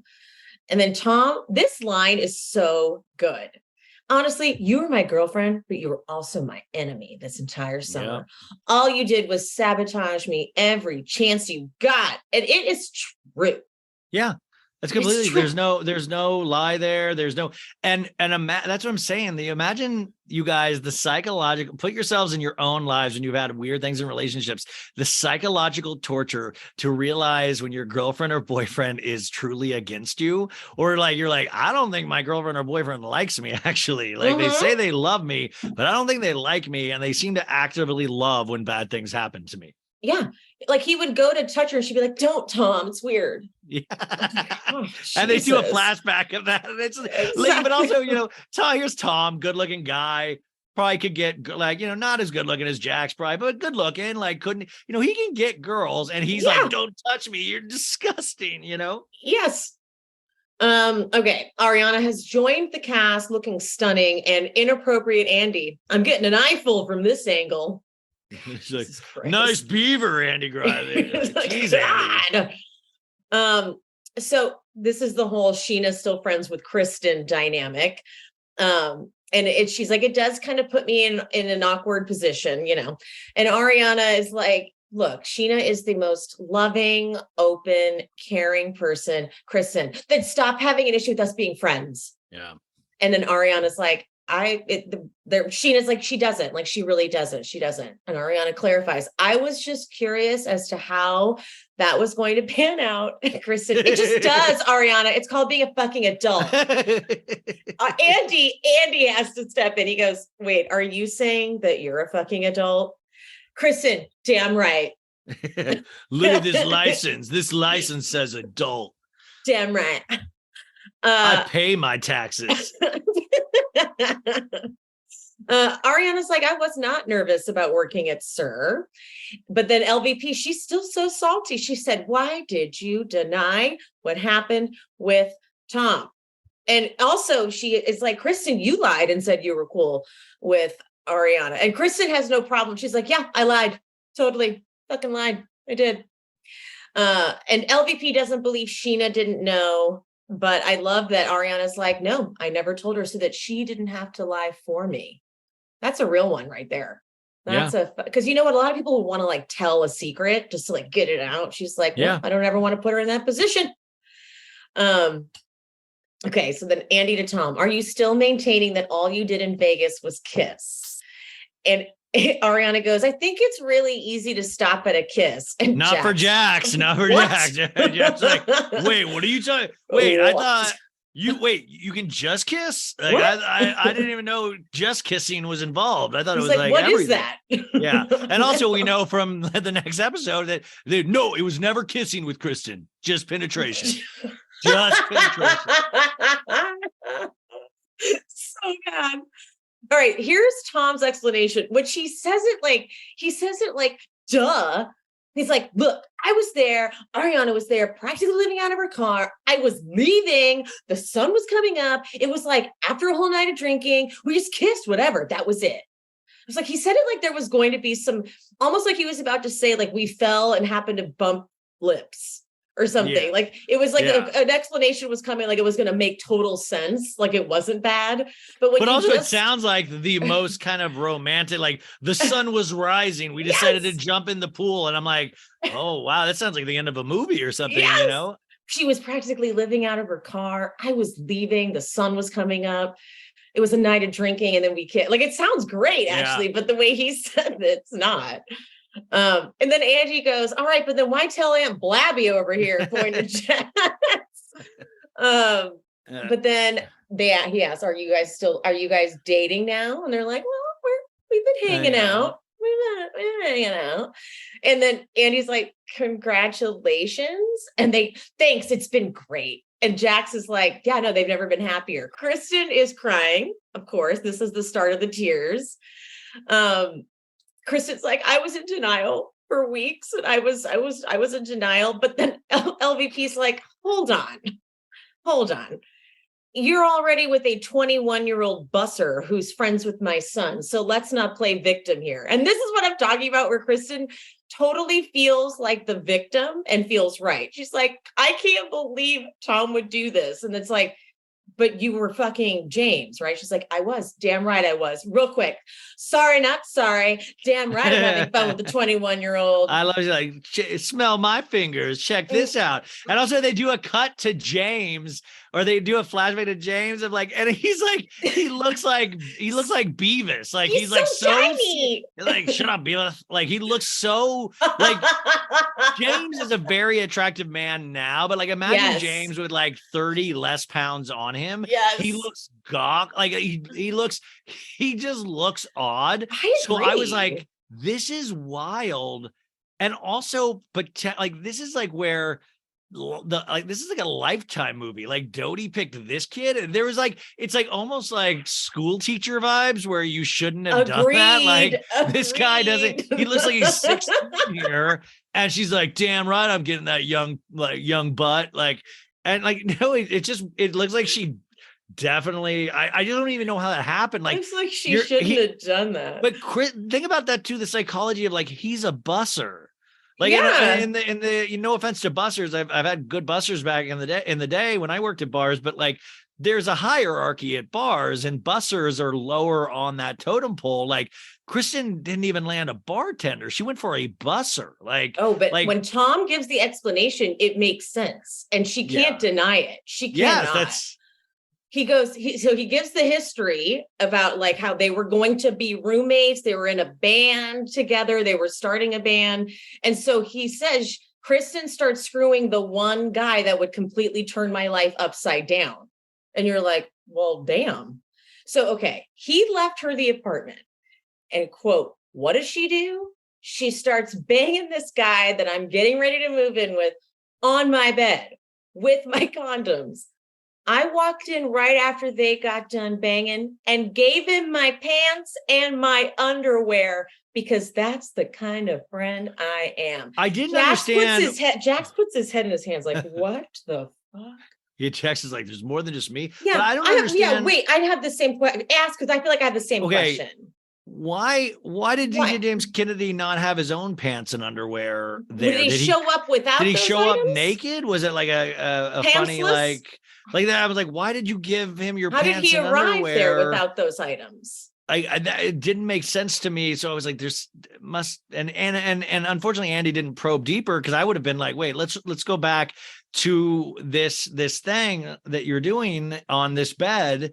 I mean, there really is just no loyalty here at all. I mean, like, you know, and also at the same time, this is how my brain works. When I hear that, I'm like, damn, I would love that bed for my reality show museum. Oh, like, could you imagine? Or even the couch. The couch would even be better, where the Drive thing happened with Kristen. Like, yeah. Could you like, or that copy of Drive that they put in like the DVD player, like those things are like relics. They're historic. But Kristen's like, this is what it's about for him. It's about James. I owe you nothing. Really? But Scheana kind of goes with this too. She's like, she can bang whoever she wants. And Tom points out that it's just savage that it was in his bed. And then Andy goes, with his rubbers. But LVP does this like, Andy, don't. And he's like, what? It's an interesting side note. We're not trying to encourage condom use on the show, Andy. Please. No, I also like that he like Tom. He gives the apartment to Kristen, and he doesn't plan on sleeping with people. He leaves his condoms there. Yeah. He did not pack his condoms, so maybe he was. I who knows? But I found that an interesting aspect as well. And did we know where? And also, this is a bummer because James. In a bigger reunion, this could have been a third part, and they could have brought James out for this scene. Because also, you know, think about it. What we were robbed of at the end of the day is a DJ James Kennedy, Tom Sandoval band album. We were robbed at that. He said the 100%. One guy that could turn. So what music were they working on that was about to, I mean, it's almost like Bill and Ted's Excellent Adventure, where they could have had the album to change the world. And Kristen was the Yoko Ono of this. Oh my God. Like, nobody talks about it, because I had forgotten about this aspect of the story. And I'm like, I didn't even remember this, because next time I see Tom, I'm going to ask him, where are those tracks? Like, where are those tracks? What were you working on? How far did you get? What were the lyrics? Like, at least give us the vibe. I mean, truly. And so I was like, wow, they were going to have a whole. Because was it like DJ James Kennedy vibes, or were they like really merging styles? Many questions. I think he said band. So, I mean, I could be wrong. Well, what instruments does James even play? We've only ever seen him DJ, you know. Was Feeling You a Tom and DJ James Kennedy original, and he gave it to Lala? Oh, like Tom was gonna sing that. Feeling you, everything. Yeah. Let's just go with that, because I like that. Andy asks Stassi if she thinks they'll get back together, and she's like, "Listen, nothing will fucking surprise me anymore." Then Andy asks Ariana a very fantastic question, which is what Kristen wants to know, because Kristen wants Ariana to be miserable. And he goes, Ariana, does Tom cheating on Kristen concern you? And Kristen's like, well, she's like looking like, well, it should, because he's going to cheat on you and make you miserable. But obviously Ariana's like, no, not at all. No, I'm good. Not at all. But now Kristen is sobbing. She's like, I think it's really hilarious how delusional and bipolar I am and how I need medication and I'm schizophrenic. But then Ariana just doesn't, she just goes, it's called borderline personality disorder and you should look it up. It would really help you out. And she means it. Like, that's what I'm saying. Like, she's not even like, it's not even in a like mic drop moment. It's a, yo, I think you actually do have this. You should look into it. Which is why it's amazing, because Kristen is not going to receive that, especially not right now. It's only going to make Kristen more insane in this moment. But Tom is so right in this. He goes, when these rumors came up, instead of having my back, you did not, you just threw me under the bus. As when the Jax shit came up, Tom was writing so hard for Kristen. Like, to a point where it was embarrassing. To a point where it was like, Tom, you need to stop. Like, you really need to stop. And then they show us the reminders of how she acted when the Ariana rumors came out and how like she was like, don't touch me. I can't believe you would do this. And then Andy points out like how weird it was because it kind of drove Ariana and Tom together when you think about it. And I'm like, oh, Andy, you're really, really rubbing salt in an open wound there, buddy. Really giving it to her hard. Also, we see Andy has an earpiece, you guys, in like he does for most things. But I'm the kind of Bravo fan that would be willing to pay $20 extra to get just the audio from 100%. The earpiece. Like, 100%. Wouldn't you want to like, Andy, we're going to need you to ask this real quick. Yep. You know, like, Andy, it's great, but we're focusing on Jax right now. He's crying. Notice. Like, I mean, I would love to have just the earpiece audio as a separate track. Totally agree. 100% agree. Andy goes to LVP, do you wish you would hire Tom Schwartz instead of Ariana? Which is so funny considering later Schwartz will work at Pump for one night and have an anxiety attack. And everybody's like, oh, I love Tom Schwartz. Kristen says, because Andy goes, do you wish Tom and Ariana well? I wish him well. I don't wish them well. That makes sense. But then, you know what they did that we hadn't seen in so long? They don't do it anymore. When they go to a commercial break and then they come back, they do one of those cute little silly clips. Yeah. It was the interstitials. It was, what's it called? The interstitial. Oh, that's cute. Yeah. And it's like, it's about Katie being like a little sexual freak with Schwartz. And then it's like, all right, now's the real commercial break. I was like, well, that was fun. We don't get those at all anymore. No, not at all. Never. I do miss those days. I do miss those days of Bravo though. Cause you could like, there was but I didn't appreciate it at the time because I would always be like, why are we like going to something stupid that doesn't drive the plot forward? But now in retrospect, I'm like, oh, those were so cute back in the day. And I wish they would do this. I'm full of ideas. I wish Bravo would do just a 2-hour interstitial episode of like, just like, maybe you'll remember this one from Beverly Hills season 3. This is when like, Lisa got her dog groomed, like there were all stupid little things like that. It really helped break it up. Yes, exactly. We needed it. All right. Stassi's birthday package. Andrew brings up the Scheana gangbang joke. And she's like, look, now watching it wasn't that big a deal. But the way Jax came in and brought it to us, he was like, yeah, I was just being messy. Andy brings up that it was Stassi's grand plan to get Jax to admit the Tom and Ariana thing, which is brilliant. And Jax is just willing to admit that he's weak and stupid, which is hard to defeat Jax in this reunion. Because anytime they try to be like, Jax, were you being a sociopathic crazy person? He's like, yeah, I was. Being crazy. And by the way, Dodie picks up a little bit of Jax's tendencies too, where she'll be like, Stassi will never forgive me. Yeah. I mean, there's just no way. So it's not, I mean, like, I'm just like, but she still has, Dodie has a little bit more fight in her than Jax does. Yeah. But it's still, Dodie will then default to, I'm just, she'll never be, it's unforgivable what I did. It's unforgivable. Yeah. Because she does feel bad as where Jax doesn't feel bad. Yeah. So there's the one difference. Andy asked if Jax slept with any of the girls he brought to the boat. And he's like,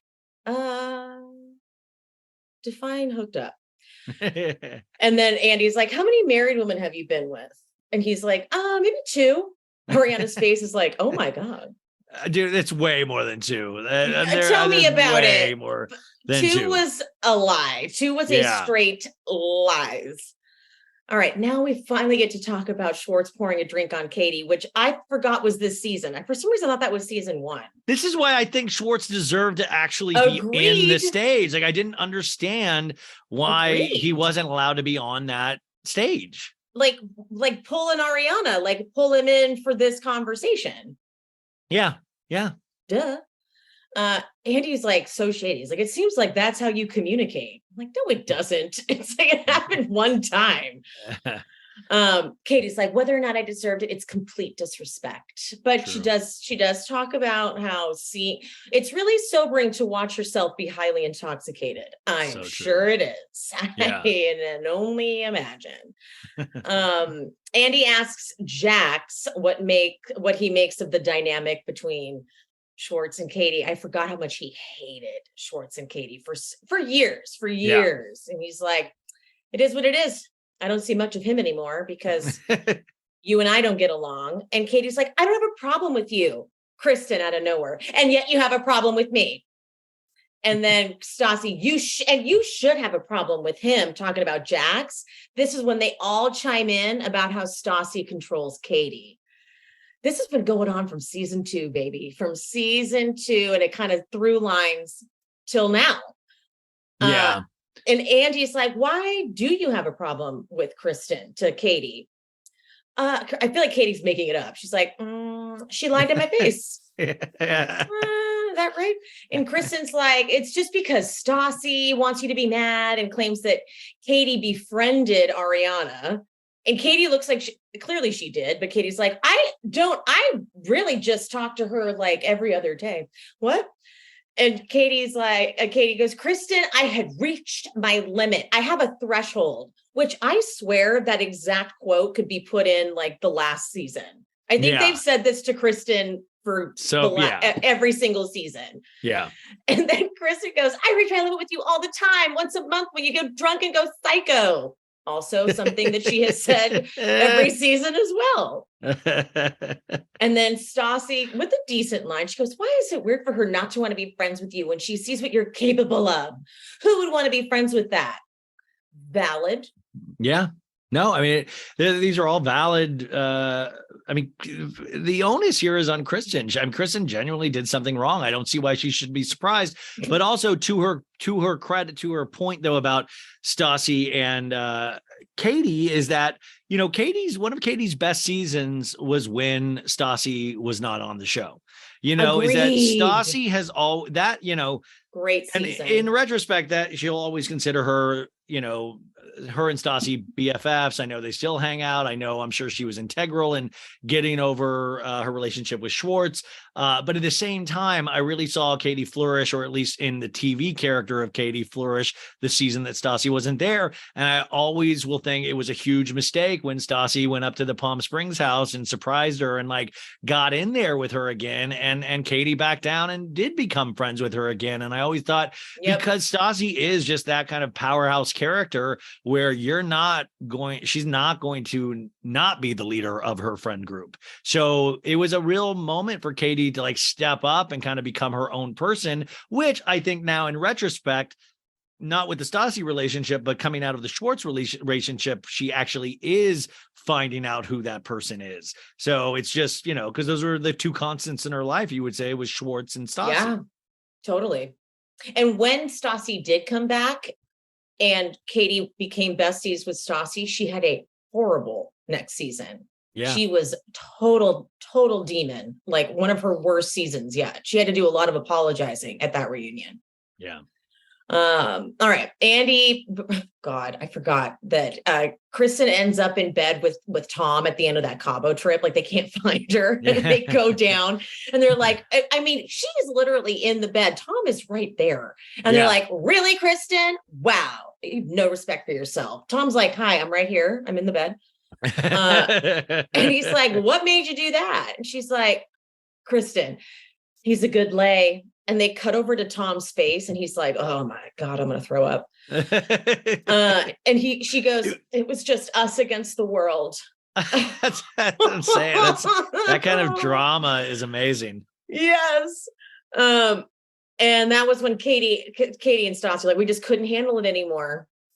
And Tom wished to Katie, and so I wish you had looked at the truth of the situation. She was still in love with me, which is true. This is a truth for friends. Like if someone is still in the loop of a relationship, it doesn't help at all to be like, stop, get out, because they're just going to keep going back, and then they're going to stop talking to you until they're really done. Or they're going to start lying to you because you don't want to have the conversation.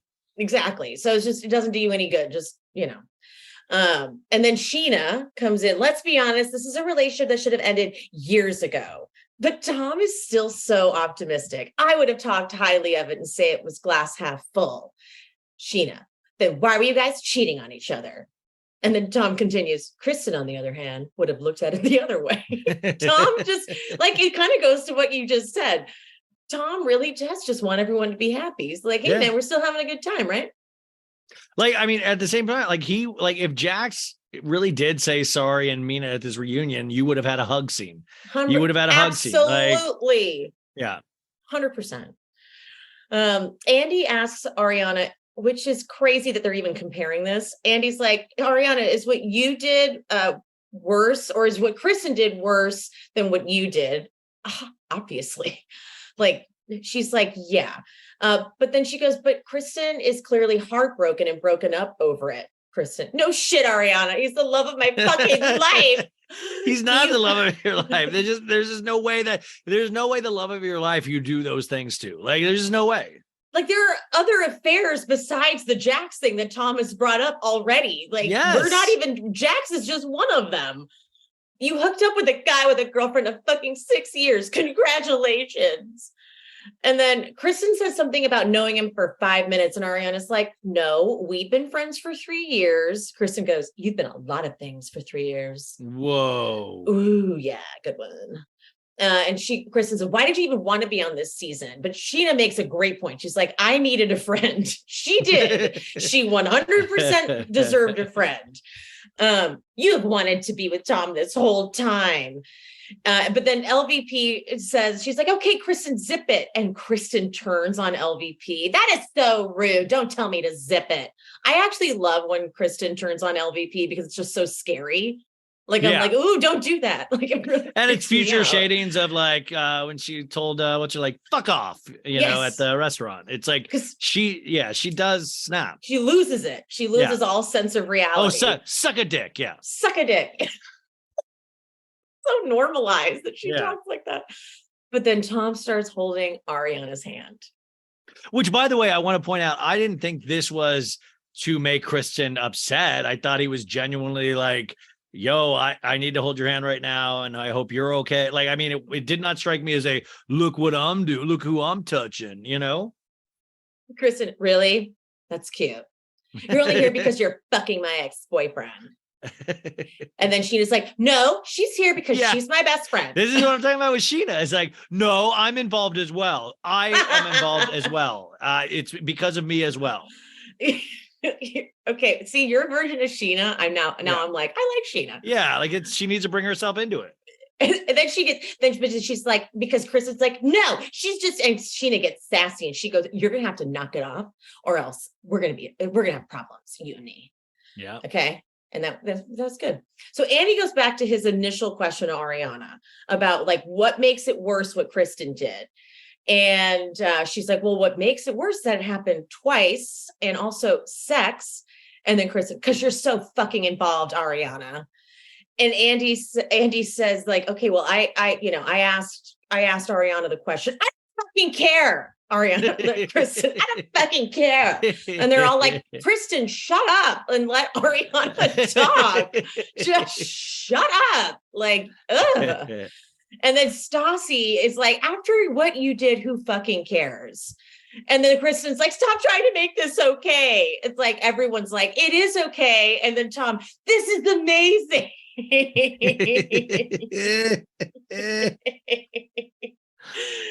Oh, Andy goes, Kristen, are you being hypocritical right now? Little Kristen over there. Ariana says it's hypocritical for everyone's lives to be made a living hell over something small. Kristen interrupts. It wasn't small to me.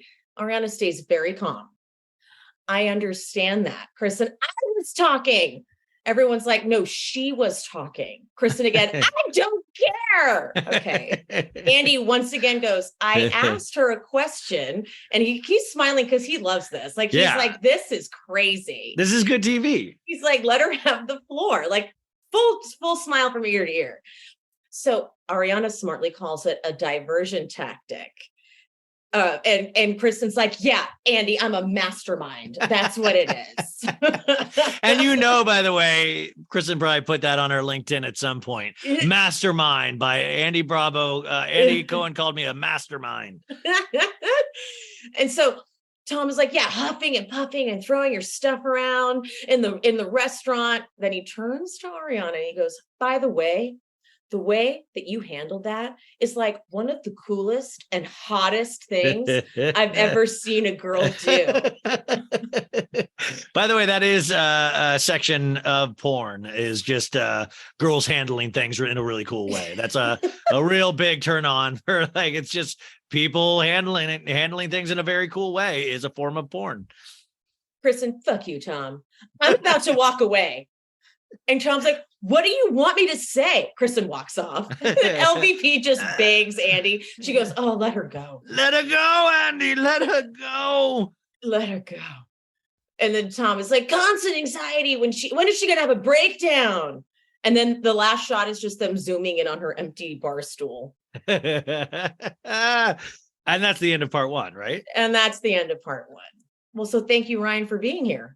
Thank you for having me. And good news, part 2 will be over on my podcast. So you have that to look forward to get even deeper into the horribleness of the Jax Kristen scenario, because it does not end here. The horror continues on part 2. We would never leave you hanging. So we're going to go over to Ryan's pod and finish it up. So thank you for being here, Ryan. Thank you for having me here. Bye, guys. Love you. Mean it.